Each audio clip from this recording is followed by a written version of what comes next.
ಹರಿ ಓಂ.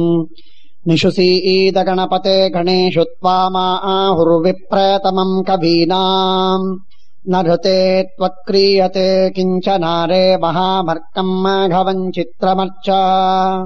ಅಶೇಷವಾಗ್ಜಾಡ್ಯಮಲಾಪಹಂತ್ರೀ ನಮಂ ನವಂ ಸ್ಪಷ್ಟ ಸುವಕ್ಪ್ರದಾಯಿನಿ ಮಮೇಹ ಜಿಹ್ವಾಗ್ರಸುರಂಗನರ್ತಕೀ ಭವ ಪ್ರಸನ್ನಾ ವದನೆ ಚ ಮೇ ಶ್ರೀಃ. ನೌಮಿ ನ್ಯಾಯ ಸುಧಾದಿಕೃಜ್ಜಯ ಮುನೀನ್ ಶ್ರೀಪಾದರಾಟ್ಸನ್ಮಣೀನ್ ವ್ಯಾಸಾರ್ಯಾನ್ ವಿವಿಧಾಗಮಬ್ಧಿವಿಹರಾನ್ ಶ್ರೀವಾದಿರಾಜಾನಪಿ ವಂದೇಹಂ ಸವರಾನ್ ರಘೂತ್ತಮ ಗುರೂನ್ ವೈದಗ್ಧ್ಯವಾರಾಂ ನಿಧೀನ್ ಶ್ರೀ ಸತ್ಯವ್ರತ ರಾಘವೇಂದ್ರ ಮುನಿಪಾನ್ ಸದ್ಬೋಧ ಸಧ್ಯಾನಪಾನ್ ವಿದ್ಯಾಯಂ ವಿಬುಧಾಚಾರ್ಯಂ ವೇದಜ್ಞಾನಬ್ಧಿಚಂದಿರಂ ದುರ್ಮತಧ್ವಂತಮರ್ತಂಡಂ ಸತ್ಯಧ್ಯಾನ ಮುನಿಂ ಭಜೆ. ಸತ್ಯಾಭಿಧ್ಯಕರಾಬ್ಜೋತ್ಥಾನ್ ಪಂಚಾಶದ್ವರ್ಷ ಪೂಜಕಾನ್ ಸತ್ಯ ಪ್ರಮೋದ ತೀರ್ಥಾರ್ಯಾನ್ ನೌಮಿ ನ್ಯಾಯ ಸುಧಾರತಾನ್. ಬಂಧುಸ್ತ್ವಂ ಗುರುರಿಷ್ಟದೈವತಮಿತಿ ತ್ವತ್ಪಾದ ಪಂಕೇರುಹಂ ಪ್ರಾಪ್ತಂ ಮಾಂ ಪರಿಪಾಲಯೇತ ಸತತಂ ಯಾಚೇ ನಿಬದ್ಧಾಂಜಲಿಃ. ಚಿತ್ತಂ ಮದ್ಗುಣದೋಷ ಚಿಂತನ ವಿಧೌ ನೂನಂ ಮನಂ ಮಾ ಕೃತಾಃ. ಶ್ರೀ ಸತ್ಯಾತ್ಮ ಗುರೋ ತ್ವದಂಘ್ರಿಯುಗಲಂ ಹಿತ್ವಾ ನ ಮೇ ಸದ್ಗತಿಃ. ವಿದ್ಯಾಪೀಠ ವಿಧಾತಾರಂ ವಿದ್ಯಾವಾರಿಧಿ ಚಂದಿರಂ ವಿದ್ಯಾರ್ಥಿ ವತ್ಸಲಂ ವಂದೇ ಮಹಾಮಹಿಮ ಸದ್ಗುರುಂ. ಮಹತ್ವಾದ್ ಭಾರವತ್ವಾಚ್ಚ ಮಹಾಭಾರತ ಮುಚ್ಯತೆ ನಿರುಕ್ತಮಸ್ಯ ಯೋ ವೇದ ಪಾಪೈಃ ಪ್ರಮುಚ್ಯತೆ. ನಮೋ ಭಗವತೆ ತಸ್ಮೈ ವ್ಯಾಸಾಯ ಅಮಿತ ತೇಜಸೆ ಯಸ್ಯ ಪ್ರಸಾದಾದ್ ವಕ್ಷ್ಯಾಮಿ ನಾರಾಯಣ ಕಥಾಮಿಮಾಂ. ಭಗವಂತನ ಮಾಹಾತ್ಮ್ಯವನ್ನು ಪ್ರತಿಪಾದನೆ ಮಾಡುವ ಮುಖ್ಯ ಉದ್ದೇಶದಿಂದ ಹೊರಟ ಗ್ರಂಥ ಸಾರ್ವಭೌಮ ಶ್ರೀಮನ್ ಮಹಾಭಾರತ. ಭಗವಂತನ ಮಾಹಾತ್ಮ್ಯವನ್ನು ತೋರಿಸುವುದಕ್ಕೆ ಎರಡು ಮಾಧ್ಯಮಗಳು. ಒಂದು ನೇರವಾಗಿ ಭಗವಂತನ ಮಾಹಾತ್ಮ್ಯವನ್ನು ಹೇಳುವುದು, ಇನ್ನೊಂದು ಭಗವಂತನ ಪ್ರಸಾದದಿಂದ ಭಗವಂತನ ಪ್ರೇರಣೆ ಕೃಪೆಗಳಿಂದ ಭಕ್ತರು ಎಷ್ಟೆಲ್ಲ ಸಿದ್ಧಿ ವೈಭವಗಳನ್ನು ಪಡೆದಿದ್ದಾರೆ, ಇದನ್ನು ಹೇಳಿದರೂ ಭಗವಂತನ ಮಹಾತ್ಮ್ಯವನ್ನು ಹೇಳುವುದು ಸಾಧ್ಯ. ಆದ್ದರಿಂದ ಭಗವಂತನ ಮಹಾತ್ಮ್ಯವನ್ನು ಹೇಳುವುದು ಎರಡು ಕ್ರಮದಿಂದ. ಒಂದು, ನೇರವಾಗಿ ಭಗವಂತನ ಮಹಾತ್ಮ್ಯವನ್ನು ಹೇಳಿ, ಇನ್ನೊಂದು ಭಗವಂತನ ಪ್ರಸಾದದಿಂದ ಪರಮಾತ್ಮನ ಅನುಗ್ರಹದಿಂದ ಅತ್ಯಂತ ಉದ್ದೀಪ್ತವಾದ ವೈಭವವನ್ನ ಪಡೆದ ಮಹಾನುಭಾವರಾದ ದೇವತೆಗಳ, ಋಷಿಗಳ, ಚಕ್ರವರ್ತಿಗಳ ಮಹಾತ್ಮ್ಯವನ್ನು ಹೇಳಿ ಪರಮಾತ್ಮನ ಮಹಾತ್ಮ್ಯವನ್ನು ಕೊಂಡಾಡುವುದು. ಅದರಲ್ಲಿ ಮಹಾಭಾರತ ಎರಡೂ ಕ್ರಮಗಳನ್ನು ಅವಲಂಬಿಸಿ ಮಹಾಭಾರತ ಭಗವಂತನ ಮಹಾತ್ಮ್ಯವನ್ನ ಹೇಳ್ತದೆ. ವೈಷ್ಣವಾನಂತು ಚರಿತಂ ವಿಷ್ಣುದ್ರೇಕಾಯ ಕಥ್ಯತೆ. ಪರಮಾತ್ಮನ ಸರ್ವೋತ್ತಮತ್ವವನ್ನು ಹಾಡಿ ಹಾಡಿ ಕೊಂಡಾಡಿ ಪರಮಾತ್ಮನನ್ನು ಸ್ತುತಿಸಿ ಅನಂತ ಪರಮಾತ್ಮನ ಮಹಾತ್ಮ್ಯವನ್ನು ಹೇಳಿ ಹಿಗ್ಗಬೇಕು, ಆನಂದ ಪಡಬೇಕು ಅಂತನ್ನುವುದಕ್ಕಾಗಿ ಮಹಾಭಾರತ ಪ್ರವೃತ್ತವಾಗಿದೆ. ಮಹಾಭಾರತದ ಒಂದಕ್ಷರ ನಮ್ಮ ಪಾಪಗಳನ್ನು ಭಸ್ಮ ಮಾಡುವಂಥದ್ದು. ಒಂದೊಂದು ಶ್ಲೋಕ ನಮ್ಮ ಕೋಟಿ ಕೋಟಿ ಜನ್ಮಗಳ ಪಾಪವನ್ನು ನಾಶ ಮಾಡುವಂಥದ್ದು. ಅಷ್ಟು ಪವಿತ್ರವಾದ ವಾಂಗ್ಮಯ ಎನ್ನುವುದಾಗಿ ಎಲ್ಲ ಋಷಿ ಮುನಿಗಳಿಗೆ, ದೇವತೆಗಳಿಗೆ, ದೇವಾಧಿದೇವತೆಗಳಾದ ವಾಯುದೇವರಿಗೆ ಅತ್ಯಂತ ಪ್ರೀತಿಯ ಗ್ರಂಥ. ಪಾಪವನ್ನು ಕಳೆಯುವ, ಪುಣ್ಯವನ್ನು ಕೊಡುವ, ಕಷ್ಟಗಳನ್ನು ನೀಗುವ, ಜ್ಞಾನವನ್ನು ದಯಪಾಲಿಸುವ ಉತ್ತಮವಾದಂತಹ ಗ್ರಂಥ ಮಹಾಭಾರತ. ಮಹಾಭಾರತದ ಬಗ್ಗೆ ಎಲ್ಲ ಗ್ರಂಥಗಳನ್ನ ರಚನೆ ಮಾಡಿದ ವೇದವ್ಯಾಸ ದೇವರಿಗೂ ಮಹಾಭಾರತದ ಬಗ್ಗೆ ಇರುವ ಅಭಿಮಾನ, ಗೌರವ, ಆದರ, ವಿಶ್ವಾಸ, ಶ್ರದ್ಧೆ ಇನ್ಯಾವುದರಲ್ಲೂ ಇಲ್ಲ. ಅಷ್ಟರ ಮಟ್ಟಿಗೆ ಮಹಾಭಾರತವನ್ನು ಕೊಂಡಾಡ್ತಾರೆ. ಸ್ವಯಂ ವೇದವ್ಯಾಸ ದೇವರು, ದೇವಾಧಿದೇವತೆಗಳು, ಶ್ರೀಮದಾಚಾರ್ಯರು. ಆದ್ದರಿಂದ ಆ ಮಹಾಭಾರತದಲ್ಲಿ ಬರುವ ಗರುಡನ ಮಹಾತ್ಮ್ಯ, ದೇವತೆಗಳ ಮಹಾತ್ಮ್ಯ ಅದು ಅದ್ಭುತವಾಗಿದೆ. ಅದನ್ನು ಇಲ್ಲಿ ತಿಳಿಸ್ತಾ ಇದ್ದಾರೆ. ಗರುಡ ಹುಟ್ಟಿದ್ದಾನೆ. ಗರುಡ ಹುಟ್ಟಿ ಎಲ್ಲ ಹಾವುಗಳ ದಾಸ್ಯವನ್ನ, ಸೇವೆಯನ್ನ ಮಾಡ್ತಾನೆ. ಒಂದು ಸಲ ತಾಯಿ ಹತ್ರ ಬಂದ, ಅಮ್ಮ, ನಾನು ಇಷ್ಟು ಪರಾಕ್ರಮಿಯಾಗಿದ್ದೇನೆ, ದುರ್ದೈವ ಏನು ಅಂದ್ರೆ ಈ ನಾಗಗಳ ಹಾವುಗಳ ಸೇವೆಯನ್ನು ಮಾಡುವ ಪ್ರಸಂಗ ಬಂದಿದೆ. ಯಾಕೆ, ಏನ್ ಕಾರಣದಿಂದ ನಾವು ಹಾವುಗಳ ಸೇವೆಯನ್ನು ಮಾಡುವುದಾಯಿತು? ಅವಳು ಹೇಳ್ತಾಳೆ, ಅಪ್ಪ ಬಂಗಾರ, ಮಗು, ಏನ್ ಮಾಡೋದು ಅನಿವಾರ್ಯ. ನನಗೂ ನಿಮ್ಮ ಮಲತಾಯಿಗೂ ನಮ್ಮಿಬ್ಬರಿಗೂ ಒಂದು ಯುದ್ಧವಾಯಿತು, ಜಗಳವಾಯಿತು. ಆ ಜಗಳದೊಳಗೆ ಬೆಟ್ಟಿಂಗಿನಲ್ಲಿ ನಾನು ಸೋತು ಬಿಟ್ಟೆ. ಉಚ್ಚೈಶ್ರವ ಎಂಬ ದೇವತೆಗಳ ಕುದುರೆ, ದೈತ್ಯರ ಕುದುರೆ, ಆ ಕುದುರೆಯ ಬಾಲ ಕಪ್ಪಿದೆ ಅಂತ ಅವಳು ಹೇಳಿದ್ಲು, ಬೆಳ್ಳಗಿದೆ ಅಂತ ನಾನು ಹೇಳಿದೆ. ಮಾರನೇ ದಿವಸ ಬರುವಷ್ಟೊತ್ತಿಗೆ ಹಾವುಗಳನ್ನೆಲ್ಲ ಅದರೊಳಗೆ ಸುತ್ತಿಸಿ ಆ ಬಾಲವನ್ನು ಕಪ್ಪು ಮಾಡಿದ್ಲು. ಅದನ್ನು ನಾವು ನೋಡಿದೀವಿ. ಕಪ್ಪಾಗಿದೆ ಅಂತ ಗೊತ್ತಾಯಿತು. ನಾನು ಉದಾಸೀನವಾಗಿ ಬಿಟ್ಟು ಬಿಟ್ಟೆ. ಹಾಗಾಗಿ ಅವಳಿಗೆ ದಾಸಿಯಾಗಿದ್ದೇನೆ. ನಾನು ದಾಸಿಯಾದದ್ದರಿಂದ ನನ್ನ ಮಗನಾಗಿ ಬಂದ ನಿನಗೆ ಇದು ಪ್ರಾರಬ್ಧ ತಪ್ಪಿದ್ದಲ್ಲ. ಆದ್ದರಿಂದ ನೀನೂ ಕೂಡ ಆ ಹಾವುಗಳ ದಾಸನಾಗಿದ್ದಿ. ಅದಕ್ಕಾಗಿ ನಾನು ನೀನು ಇಬ್ಬರೂ ಸೇರಿ ಆ ಹಾವುಗಳ ಹಾಗೂ ಕದ್ರುವಿನ ಸೇವೆಯನ್ನ ಮಾಡುವ ಪ್ರಸಂಗ ಬಂದಿದೆ ನಮಗೆ. ಇದನ್ನು ಪರಿಹಾರ ಮಾಡ್ಲಿಕ್ಕೆ ಏನ್ ಮಾಡಬೇಕು? ಅವರಿಗೆ ಕೇಳು. ಹಾಗಾದ್ರೆ ಹಾವುಗಳಿಗೆ ಹೋಗಿ ಕೇಳ್ತಾನೆ ಗರುಡ, ಏನ್ ಮಾಡಬೇಕು ನಾವು? ಎಂತೆಂಥವರಿಗೆ ಎಂತೆಂಥ ಪ್ರಸಂಗ ಬಂತು ನೋಡಿ. ಕಾಡ ಬೆಳದಿಂಗಳು, ಈ ಸಂಸಾರ ಕತ್ತಲೆ ಬೆಳದಿಂಗಳು. ಸಂಸಾರ ಕಾಂತಾರೆ ಪರಿಖಿನ್ನಾನಾಂ ಅಲ್ಪ ಅಸ್ಥಿರ ಸುಖ ಖದ್ಯೋತಿಕಾ ಸುದ್ಯೋತ ಮಾನಸ್ವಪೆ. ಕಾಡ ಬೆಳದಿಂಗಳು, ಈ ಸಂಸಾರ ಕತ್ತಲೆ ಬೆಳದಿಂಗಳು. ಗರುಡನಂತಹ ಗರುಡ ಶೇಷನಿಗೆ ಸಮಾನ, ರುದ್ರದೇವರಿಗೆ ಸಮಾನ. ಇಂಥ ಮಹಾಪರಾಕ್ರಮಿ ಸಾಮಾನ್ಯ ಕಾಚಿ ಕೂಚಿ ನಾಗಗಳನ್ನ ಹೆಗಲ ಮೇಲೆ ಹೊತ್ತು ಒಂದು ದ್ವೀಪದಿಂದ ಇನ್ನೊಂದು ದ್ವೀಪಕ್ಕೆ ಹೋಗುವ ಪ್ರಸಂಗ ಬಂತು. ಸಂಸಾರ ಎಷ್ಟು ವಿಕಟವಾಗಿದೆ, ಎಷ್ಟು ವಿಚಿತ್ರವಾಗಿದೆ, ಎಷ್ಟು ಕರಾಳವಾಗಿದೆ ಅಂತ ನಮಗೆ ಕಾಣುತ್ತದೆ. ಆ ಸಂಸಾರದ ಈ ಚಿತ್ರ ಒಂದು ಸಣ್ಣ ರೂಪ. ಗರುಡನ ಒಂದು ಪ್ರಸಂಗವನ್ನು ನೋಡಿದಾಗ ಮೈ ಮರಕವಾಗುತ್ತೆ. ಆ ಗರುಡ ಹೇಳ್ತಾನೆ, ಸರಿ ಅಮೃತವನ್ನು ತೆಗೆದುಕೊಂಡು ಬರಬೇಕು ಅಂತ ಹಾವುಗಳು ಹೇಳಿತು. ಹಾವುಗಳು ಹೇಳಿದ್ದಕ್ಕೆ ಅಮೃತವನ್ನು ತಂದು ಕೊಟ್ಟರೆ ಮಾತ್ರ ನಾನು ನಿಮ್ಮ ದಾಸ್ಯವನ್ನು ಬಿಡಿಸ್ತೀನಿ ಅಂತ ಹಾವುಗಳು ಹೇಳಿವೆ. ಆಗಲಿ ಅಂತ ಒಪ್ಪಿಕೊಂಡ. ಹಾವುಗಳಿಗೆ ಅಮೃತವನ್ನು ತಂದು ಕೊಡಬೇಕು ಅಂತ ಹೇಳಿದೆ. ಹಾವುಗಳ ಬುದ್ಧಿ ಸ್ವಲ್ಪ ಕಮ್ಮಿ, ಗರುಡನ ಬುದ್ಧಿ ಜಾಸ್ತಿ. ಹಾವುಗಳು ಬೇಡಿಕೊಂಡದ್ದೇನು ಅಂದ್ರೆ ನಮಗೆ ಅಮೃತವನ್ನು ಉಣಿಸಬೇಕು ಅಂತ ಬೇಡಲಿಲ್ಲ. ಹಾವು ಅಮೃತವನ್ನು ಕುಡಿಸಬೇಕು ಅಂತ ಬೇಡಲಿಲ್ಲ. ಏನ್ ಬೇಡಿದ್ರು? ಹಾವು ಅಮೃತಗಳನ್ನು ನಮಗೆ ಕೊಟ್ಟರೆ ಸಾಕು. ಕಲಶ, ಅಮೃತ ಕಲಶವನ್ನು ತಂದು ನಮ್ಮ ಮುಂದೆ ಇಡಬೇಕು, ಸಾಕು. ನಾವು ಬೇಡುವುದು ಹೀಗೆ ಬೇಡ್ತೀವಿ. ನಾವು ಬೇಡುವುದು ದೇವರಿಗೆ ಹೀಗೆ ಬೇಡ್ತೀವಿ. ನಮಗೆ ಒಳ್ಳೆ ಮನೆ ಆಗಬೇಕ್ರಿ ನಮ್ಮ ಹೆಸರಲ್ಲಿ, ನಮ್ಮ ಮನೆ ಹೆಸರು ನಮ್ಮ ಹೆಸರಲ್ಲಿ ಮನೆ ಆಗಿಬಿಡ್ತದೆ. ಒಂದು ದಿವಸವೂ ಆ ಮನೆಯೊಳಗೆ ಕಾಲಿಡ್ಲಿಕ್ಕಾಗುವುದಿಲ್ಲ. ಎರಡು ತರಹದ ಭಾಗ್ಯ. ಒಂದು ಸಂಪಾದನೆಯ ಭಾಗ್ಯ, ಒಂದು ಭೋಗದ ಭಾಗ್ಯ ಮತ್ತೊಂದು. ಅದು ಎರಡು ಬೇರೆ ಬೇರೆ. ಸಂಪಾದನೆಯ ಭಾಗ್ಯ ಇರಬಹುದು, ಭೋಗದ ಭಾಗ್ಯ ಬರಬೇಕು. ಭೋಗದ ಭಾಗ್ಯ ಇತ್ತು ಅಂದ್ರೆ ಭೋಗವಾಗತ್ತೆ, ಇಲ್ಲದೆ ಇದ್ರೆ ಭೋಗವಾಗುವುದಿಲ್ಲ. ಜಪ್ಪೋ ಅಂದ್ರೂ ಭೋಗವಾಗುವುದಿಲ್ಲ. ಭೋಗದ ಭಾಗ್ಯ ಪ್ರತ್ಯೇಕ. ಆ ಭೋಗದ ಭಾಗ್ಯ ಇದ್ರೆ ಭೋಗವಾಗುತ್ತೆ, ಇಲ್ಲದೆ ಇದ್ರೆ ನಮ್ಮ ಹೆಸರಲ್ಲಿದೆ. ನಮ್ಮ ಹೆಸರಲ್ಲಿ ಬೇಕಾದಷ್ಟಿದೆ, ತಗೊಂಡೇನ್ ಮಾಡೋದು?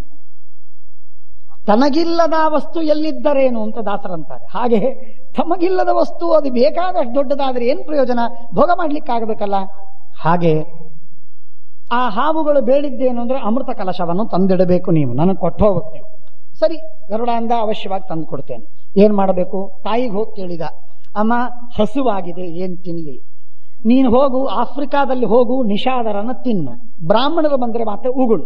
ಯಥಾ ಪ್ರಕಾರ ಬ್ರಾಹ್ಮಣ ಬಂದ ಬಾಯಿಯಲ್ಲಿ ಹೊರಗೆ ಹೋಗು ಅಂತ ಅವನನ್ನು ಕಳಿಸಿ ಆಯಿತು.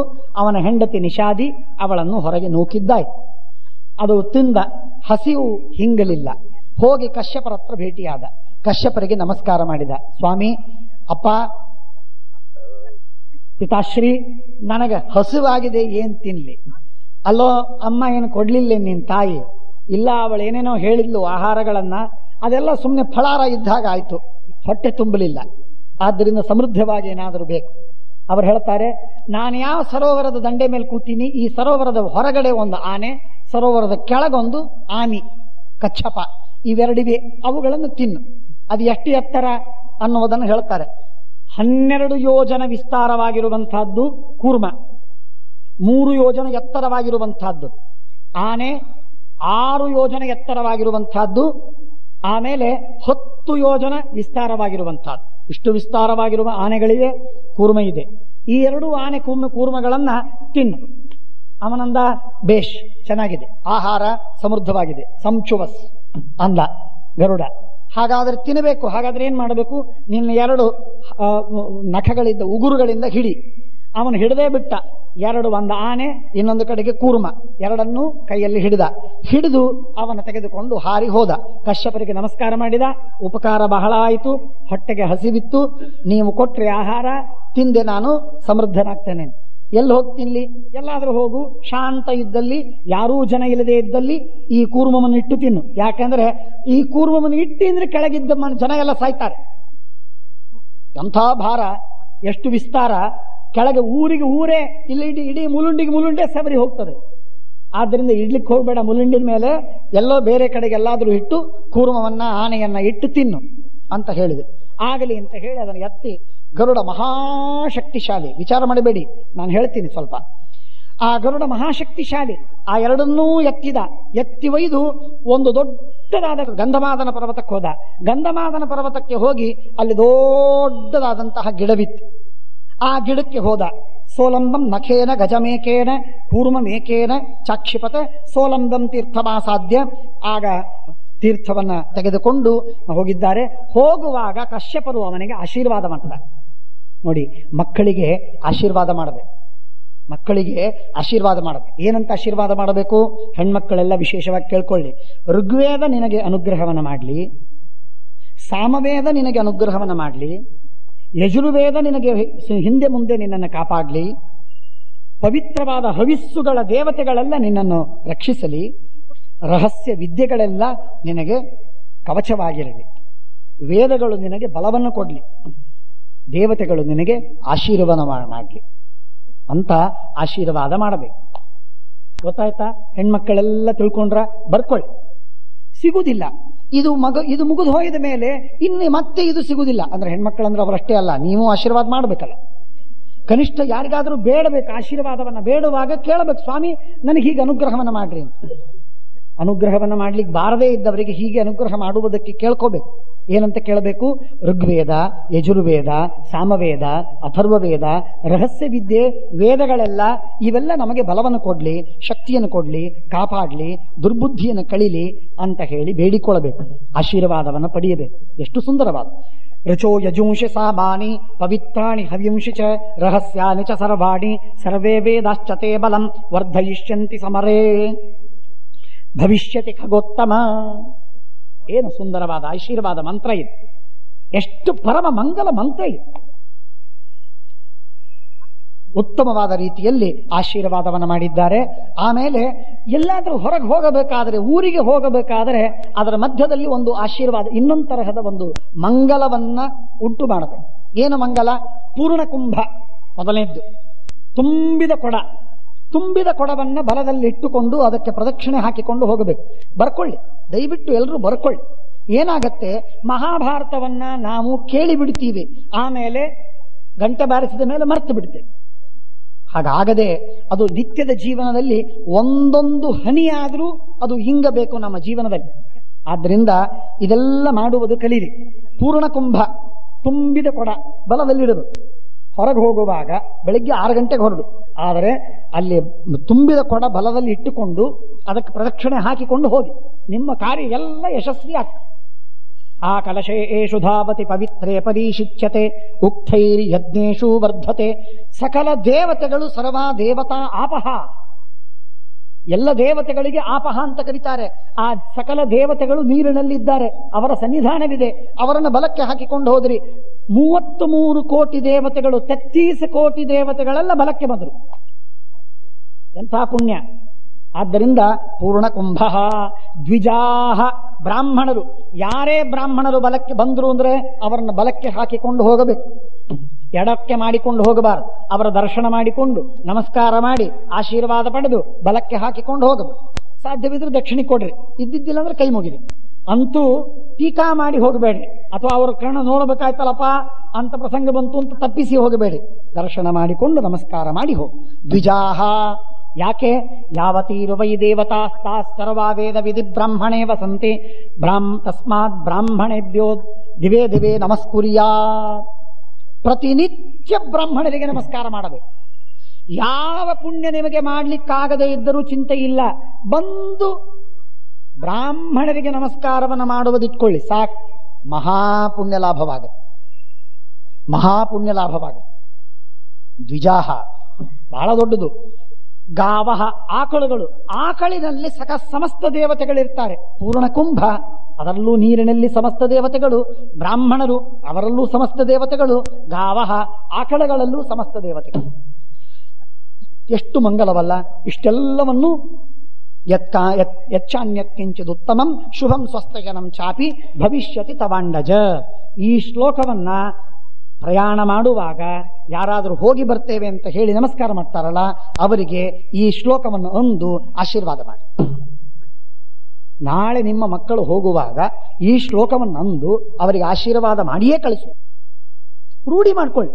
ಇದನ್ನ ಬಾಗಿಲ ಹೊರಗಡೆ, ಬಾಗಿಲ ಹಿಂದಿನ ಭಾಗದಲ್ಲಿ ಒಂದು ಕಡೆಗೆ ಇದನ್ನು ಚೆನ್ನಾಗಿ ಪ್ರಿಂಟ್ ಮಾಡಿ, ಕಂಪ್ಯೂಟರ್ ಅಲ್ಲಿ ಹಾಕಿ ಪ್ರಿಂಟ್ ಮಾಡಿ ಅಂಟಿಸ್ಬಿಡಿ. ನೆನಪಾಗಬೇಕು. ಎಷ್ಟು ಮಂಗಲ! ಸಹಜವಾಗಿ ಸರಳವಾಗಿ ಆಗುವ ಕೆಲಸ, ಶ್ರಮ ಬಹಳ ಇಲ್ಲ, ಗಮನ ಕೊಟ್ರೆ ಸುಲಭವಾಗಿ ಆಗಿಬಿಡ್ತು. ಹೀಗೆ ಆಶೀರ್ವಾದವನ್ನು ಮಾಡಿದ್ದಾರೆ. ಅವನ ಅದನ್ನ ತೆಗೆದುಕೊಂಡು ಹೋದ. ಆಮೇಲೆ ಒಂದು ರೌಹಿಣ ಪಾದಪ, ಅಂದ್ರೆ ಒಂದು ಈ ಸ್ಯಾಂಡಲ್, ಅದು ಏನು ಚಂದನದ ಒಂದು ಗಿಡ, ಭಾರಿ ವಿಚಿತ್ರ. ಚಂದನದ ಒಂದು ಗಿಡ. ಆ ಚಂದನದ ಗಿಡ 1000 ಯೋಜನ ಎತ್ತರವಾಗಿರುವ ಅತಿ ವಿಶಾಲವಾಗಿರುವ ಗಿಡ. ಇಲ್ಲ ಅಂತಂತೀರಾ? ಅಡಿಯಾರ್ ಲೈಬ್ರರಿಗೆ ಹೋಗಿ ನೋಡಿಕೊಂಡು ಬನ್ನಿ. ಅಡಿಯಾರಿನಲ್ಲಿರತಕ್ಕಂತಹ ಆ ಗಿಡವೇನಿದೆ ಅದು ಎಷ್ಟು ಅಗಲವಾಗಿದೆ ಗೊತ್ತಿದೇನು? ಒಂದೇ ಒಂದು ಗಿಡ 5 ಕಿಲೋಮೀಟರ್ ಅಗಲವಾಗಿರುವಂತಹದ್ದು. 5 ಕಿಲೋಮೀಟರ್ ಅಗಲವಾಗಿರುವಂತಹದ್ದು, ಇಷ್ಟು ವಿಶಾಲವಾಗಿರುವಂತಹದ್ದು. ಮದ್ರಾಸಿನಲ್ಲಿ ಒಂದೇ ಒಂದು ಗಿಡ, ಪ್ರಸಿದ್ಧವಾದದ್ದು. 5000 ವರ್ಷಗಳ ಹಿಂದಿನ ಗಿಡ ಅದು. ಇಂಥ ಅದ್ಭುತವಾಗಿರುವಂತಹದ್ದು. ಹಾಗೆ ಆ ವಿಧವಾದಂತಹ ಒಂದು ರೌಹಿಣ ಪಾದಪವಿತ್ತು. ಆ ಗಿಡದ ಮೇಲೆ ಒಂದು ಟೊಂಗೆ, 100 ಯೋಜನ ವಿಸ್ತೀರ್ಣವಾಗಿರುವಂತಹ ಒಂದು ಟೊಂಗೆ. ಆ ಟೊಂಗೆಯ ಮೇಲೆ ಗರುಡ ಕೂತ. ಆನೆ ಹಾಗೂ ಕೂರ್ಮ ಇವುಗಳನ್ನು ತೆಗೆದುಕೊಂಡು, ಗಜಕೂರ್ಮಗಳನ್ನು ತನ್ನ ಕೈಯಲ್ಲಿ ಹಿಡಿದುಕೊಂಡು ಕೂತ್ಕೊಂಡ. ಕೂತಾಗ ಅವನ ಗರುಡನ ಭಾರಕ್ಕೆ ಆ ಗಿಡ ಮುರಿದು ಬಿಡ್ತು, ಟೊಂಗೆ ಮುರಿದು ಬಿಡ್ತು, ಕೆಳಗೆ ಬಿದ್ದು ಬಿಟ್ಟು. ಆಗ ಗಿಡ ಬಿತ್ತು. ಗಿಡ ಬೀಳುವಾಗ ಅಲ್ಲಿ ಅವನು ನೋಡಿದ, ಇಲ್ಲಿ ಯಾರೋ ಸಣ್ಣ ಸಣ್ಣ ಸಣ್ಣ ಸಣ್ಣ ಸಣ್ಣ ಸಣ್ಣ ಋಷಿಗಳೆಲ್ಲ ಇದ್ದಾರೆ, ಏನೋ ಹುಳಗಳಿದ್ದಂತೆ ಕಾಣ್ತಾ ಇದೆ. ಆ ಒಂದೇ ಒಂದು ಟೊಂಗೆಗೆ 1000 ಜನ ಋಷಿಗಳು ಅಂಟಿಕೊಂಡಿದ್ದಾರೆ. ನೋಡಿದ, ಇದೇನಿದು? ಅವ್ರು ಹೇಳ್ತಾರೆ, ಬೀಳಿಸ್ಬೇಡ ನಮ್ಮನ್ನ. ಅರೆ, ಯಾರಿವರು ಅಂತಂದಾಗ, ಸ್ಪೃಷ್ಟ ಮಾತ್ರಾತು ಪದ್ಭ್ಯಾಂಸ ಗರುಡೇದ ಬಲೀಯಸ ಅಭಜ್ಯತ ತಥಾತ್ರ ಲಂಬತೋಪಶ್ಯದ್ ವಾಲಖಿಲ್ಯಾನ್ ಅಧೋಮುಖಾನ್. ಅಲ್ಲಿ ವಾಲಖಿಲ್ಯರು ಎಂಬಂತಹ ಋಷಿಗಳಿದ್ರು. ಅವರ ಹೆಸರು ವಾಲಖಿಲ್ಯರು. ನಮಸ್ಕಾರ ಮಾಡಿ. ವಾಲಖಿಲ್ಯರೆಲ್ಲರಿಗೆ ಪ್ರಣಾಮಗಳು, ಅನಂತ ಪ್ರಣಾಮಗಳು. ಮಹಾಜ್ಞಾನಿಗಳು, ಒಳ್ಳೆ ತಪಸ್ವಿಗಳು, ಗಾಯತ್ರಿ ಜಪವನ್ನು ಮಾಡಿ ಸಿದ್ಧಿ ಪಡೆದ ಮಹರ್ಷಿಗಳು. ಅವರೆಷ್ಟು ಜನ? 60,000 ಜನ. ಅವರ ಎತ್ತರ ಎಷ್ಟು? ಇಷ್ಟು.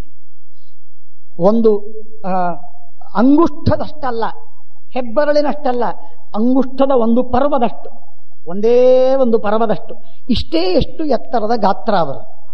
ಸಣ್ಣ ಸಣ್ಣ ಸಣ್ಣ ಸಣ್ಣ ಸಣ್ಣ ಸಣ್ಣ ಲಿಲಿಪುಟ್ಟಿನ ಕಥೆ ಕೇಳಿದ್ದೀರಲ್ಲ, ಆ ಲಿಲಿಪುಟ್ಟಿನಷ್ಟು ಸಣ್ಣ ಸಣ್ಣ ಪುಟ್ಟ ಪುಟ್ಟ ವಾಲಖಿಲ್ಯ. ತಪಸ್ಸು ಅಂತಂದ್ರೆ ಬ್ರಹ್ಮಾಂಡವನ್ನು ನುಂಗಿ ಹಾಕುವ ತಪಸ್ಸವರು. ಅಷ್ಟು ಸಾಮರ್ಥ್ಯ ಅವರಿಗೆ, ವಾಲಖಿಲ್ಯರು. ಅವರೆಲ್ಲ ಇದ್ದಾರೆ. ಅವರಂದ್ರು, ನಮ್ಮನ್ನ ಕೆಳಗೆ ಹಾಕ್ಬೇಡಪ್ಪ ಮಹಾರಾಯ, ನಾವು ಸತ್ತೋಗ್ತೇವೆ. ಹಾಗಾದ್ರೆ ಏನ್ ಮಾಡಬೇಕು?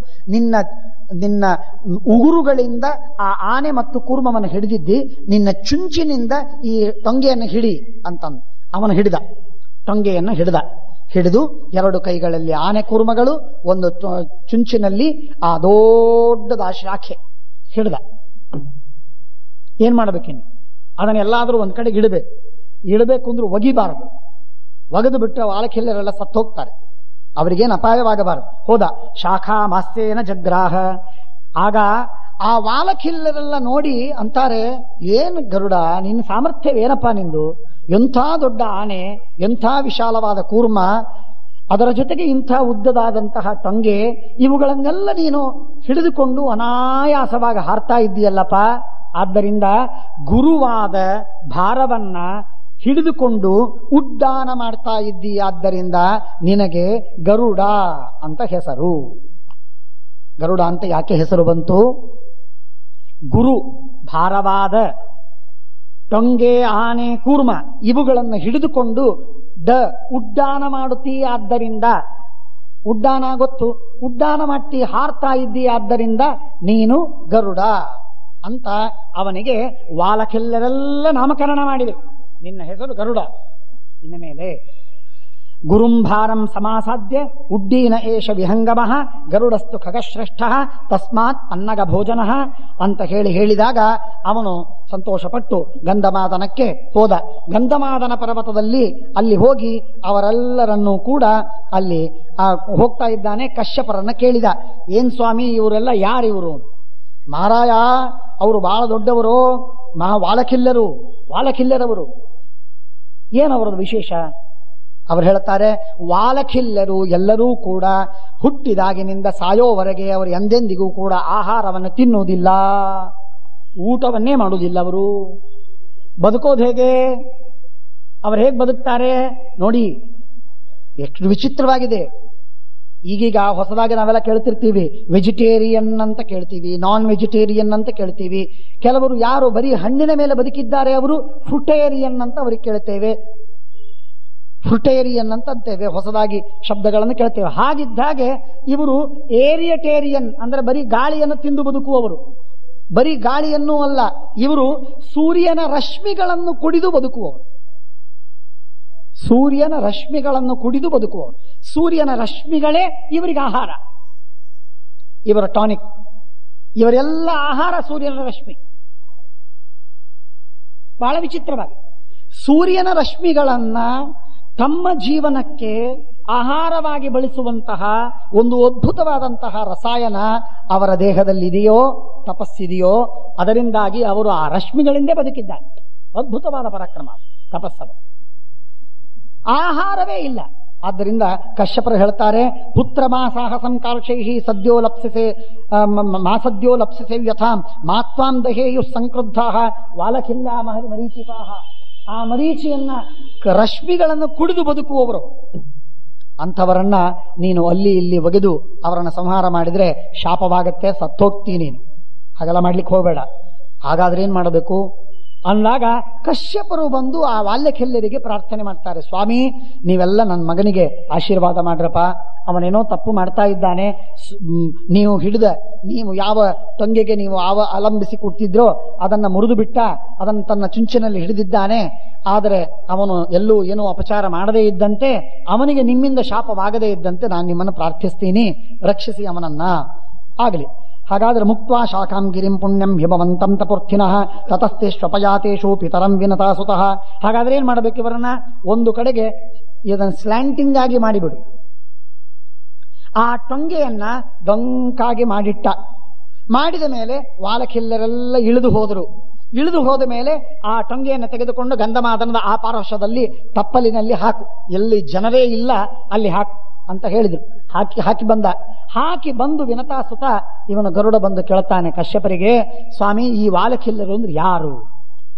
ಸರ್ವಜ್ಞನಾದ ಗರುಡ, ಎಲ್ಲ ಜ್ಞಾನವಿದೆ, ಆದರೆ ಜಾನಂತೋಪಿ ವಿಶೇಷಾರ್ಥ ಜ್ಞಾನಾಯ ಸ್ಥಾಪನಾಯವ ಪೃಚ್ಛಂತಿ ಸಾಧವ. ಹಾಗಾಗಿ ಪ್ರಶ್ನೆ ಕೇಳಿದ, ವಾಲಖಿಲ್ಯರು ಅಂತ ಯಾರು? ವಾಲಖಿಲ್ಯರ ಕಥೆ ಹೇಳ್ತೇನೆ ಕೇಳಪ್ಪ, ಭಾರಿ ವಿಚಿತ್ರ ಅವರು. ತಂಪರ್ವತಂ ಮಹಾಕುಕ್ಷಿಮುದ್ದಿಶ್ಯ ಸಮಹಾಖಗಃ ಜವೇನ ಅಭ್ಯಪತ ತಾರ್ಕ್ಷ್ಯಃ ಸ ಶಾಖಾ ಖಗಚ್ಛಪಃ ನತಾಂ ವಧ್ರೀ ಪರಿಣಹೆ ಕ್ಷತಚರ್ಮ ಮಹಾತನುಂ. ಆ ರೀತಿಯಾಗಿ ಅಲ್ಲಿ ಹೋಗಿ ಅಲ್ಲಿ ಇಟ್ಟ. ಅಲ್ಲಿ ಆಮೇಲೆ ಆ ಶೃಂಗಗಳನ್ನ, ಆ ಗಜಕಚ್ಛಪಗಳನ್ನೆರಡನ್ನು ತಿಂದು ಇಲ್ಲಿ ಬಂದ. ಆಗ ಅವರು ಹೇಳ್ತಾ ಇದ್ದಾರೆ, ಈಚೆ ಗರುಡ ಹೊರಟದ್ದೆಲ್ಲಿ ಅಂತಂದ್ರೆ ಸ್ವರ್ಗಕ್ಕೆ ಹೋಗಿ ಅಮೃತ ಕಲಶವನ್ನು ತರಬೇಕು ಅಂತ. ಸ್ವರ್ಗಕ್ಕೆ ಹೋಗಬೇಕು, ಆಹಾರ ತಿಂದಾಯಿತು, ಆಹಾರ ತಿಂದಾದ ಮೇಲೆ ಸ್ವರ್ಗಕ್ಕೆ ಹೋಗಬೇಕು ಅಂತ ಹೊರಟ ತಕ್ಷಣಕ್ಕೆ ಏನಾಯ್ತು ಅಲ್ಲಿ ಗೊತ್ತೇನು? ಸ್ವರ್ಗದಲ್ಲಿರ್ತಕ್ಕ ದೇವತೆಗಳ ಕೂತ ಆಸನಗಳೆಲ್ಲ ಗಡಗಡಗಡ ಅಂತ ನಡಗಿವೆ. ಮೊದಲಿಗೆ ಅವನು ಹಾರಿದಾಗ ಕೆಳಗಿನ ಧೂಳಿಯೆಲ್ಲ ಅವರ ಮೇಲೆ ಎರಚಿದೆ. ಅವರ ಮೈ ಮೇಲೆ ಧೂಳಿ ಬರುವುದು ಮಾತ್ರವಲ್ಲದೆ ಅವರು ಹಾಕಿಕೊಂಡ ಹಾರ ಎಲ್ಲ ಬಾಡಿ ಹೋಗಿದೆ. ದೇವತೆಗಳ ಹಾರ ಎಂದಿಗೂ ಬಾಡುವುದಿಲ್ಲ. ಅಮ್ಲಾನ ಲಕ್ಷ್ಮಿ, ಅಮ್ಲಾನ ಪದ್ಮ. ನಮ್ಮ ಆಚಾರ್ಯರು ಶ್ರೀಮದ್ ಆನಂದ ತೀರ್ಥರು ಭಗವಂತನ ವರ್ಣನೆಯನ್ನ, ಲಕ್ಷ್ಮೀದೇವಿಯ ವರ್ಣನೆಯನ್ನ ಮಾಡುವಾಗ ಅಮ್ಲಾನ ಪದ್ಮವನ್ನು ಹಾಕಿಕೊಂಡಿದ್ರು. ಮ್ಲಾನ ಅಂದ್ರೆ ಬಾಡದಿರುವಂತಹ ಹೂವಿನ ಹಾರವನ್ನು ಹಾಕಿಕೊಂಡಿದ್ರು ಅಂತ ಹೇಳ್ತಾರೆ. ಜೊತೆಗೆ ನಿತ್ಯ ಎಂಬ ಶಬ್ದವನ್ನ, ಅಜಸ್ರ ಅನ್ನುವ ಶಬ್ದವನ್ನ ಇಟ್ಟಿರ್ತಾರೆ. ಅಂದ್ರೆ ಏನರ್ಥ? ಎಂದಿಗೂ ಬಾಡದ ದೇವತೆಗಳ ಹಾರ ಗರುಡ ಬಂದ ತಕ್ಷಣಕ್ಕೆ ಬಾಡಿ ಹೋಯ್ತು. ಗರುಡನ ಕಾರಣದಿಂದ ಬಾಡಿ ಹೋಗುವ ಹಾರಗಳು ದೇವತೆಗಳ ಹಾರ. ಆದರೆ ಭಗವಂತನ ಲಕ್ಷ್ಮೀದೇವಿಯ ಹಾರಗಳು ಯಾವ ಗರುಡ ಹಾರಾಡಿದರೂ ಬಾಡಿ ಹೋಗದಂತಹ ಮಾಲೆ ದೇವರ ಮಾಲೆ. ಹಾಗಾಗಿ ನಿತ್ಯ ಅಮ್ಲಾನವಾಗಿರುವಂತಹ ಮಾಲೆ. ಗರುಡ ಬಂದು ಏನು ಇಲ್ಲಿ ಉಲ್ಕಾಪಾತಗಳಾಗ್ತಾ ಇವೆ, ಏನು ಅನರ್ಥವಾಗ್ತಾ ಇದೆ, ಕಣ್ಣಲ್ಲೆಲ್ಲ ಸುಂಟರ ಗಾಳಿ, ಏನಿನ ಅರ್ಥ, ಯಾಕಿದು ಅಂತ ಹೇಳಿ ದೇವತೆಗಳೆಲ್ಲ ಯೋಚನೆ ಮಾಡ್ತಾ ಇದ್ದಾರೆ. ಯೋಚನೆ ಮಾಡ್ತಾ ಇರುವ ಸಂದರ್ಭದೊಳಗೆ ಆಗ ಯಾರೋ ಹೇಳಿದ್ರು ಗರುಡ ಬರ್ತಾ ಇದ್ದಾನೆ. ಆಗ ಏನ್ ಮಾಡಬೇಕಾಗಾದ್ರೆ ಅಂತ ಗೊತ್ತಾಗದೆ ಬಹಳ ಒದ್ದಾಡ್ತಾ ಇದ್ದಾರೆ. ಅವನು ಏನಿಲ್ಲ, ಅವನಿಗೆ ವಾಲಖಿಲ್ಲರ ವಿಶೇಷವಾದ ಅನುಗ್ರಹವಾಗಿದೆ.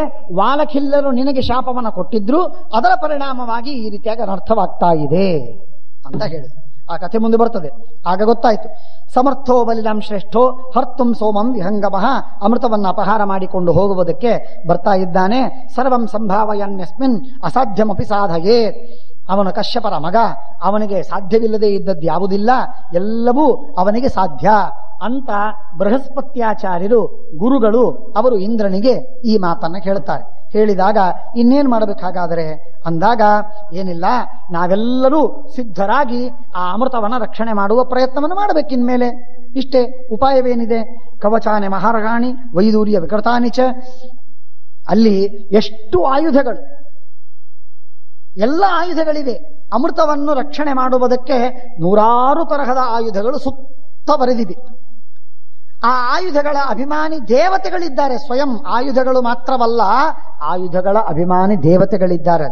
ಚಕ್ರ, ಪರಿಘ, ತ್ರಿಶೂಲ, ಪರಶ್ವಧ, ಶಕ್ತಿ, ಕರವಾಲ ಇವೆಲ್ಲವೂ ಸ್ವದೇಹ ರೂಪಾಣ್ಯಾದಾಯ ಗದಾಶ್ಚೋಗ್ರ ಪ್ರದರ್ಶನಾ.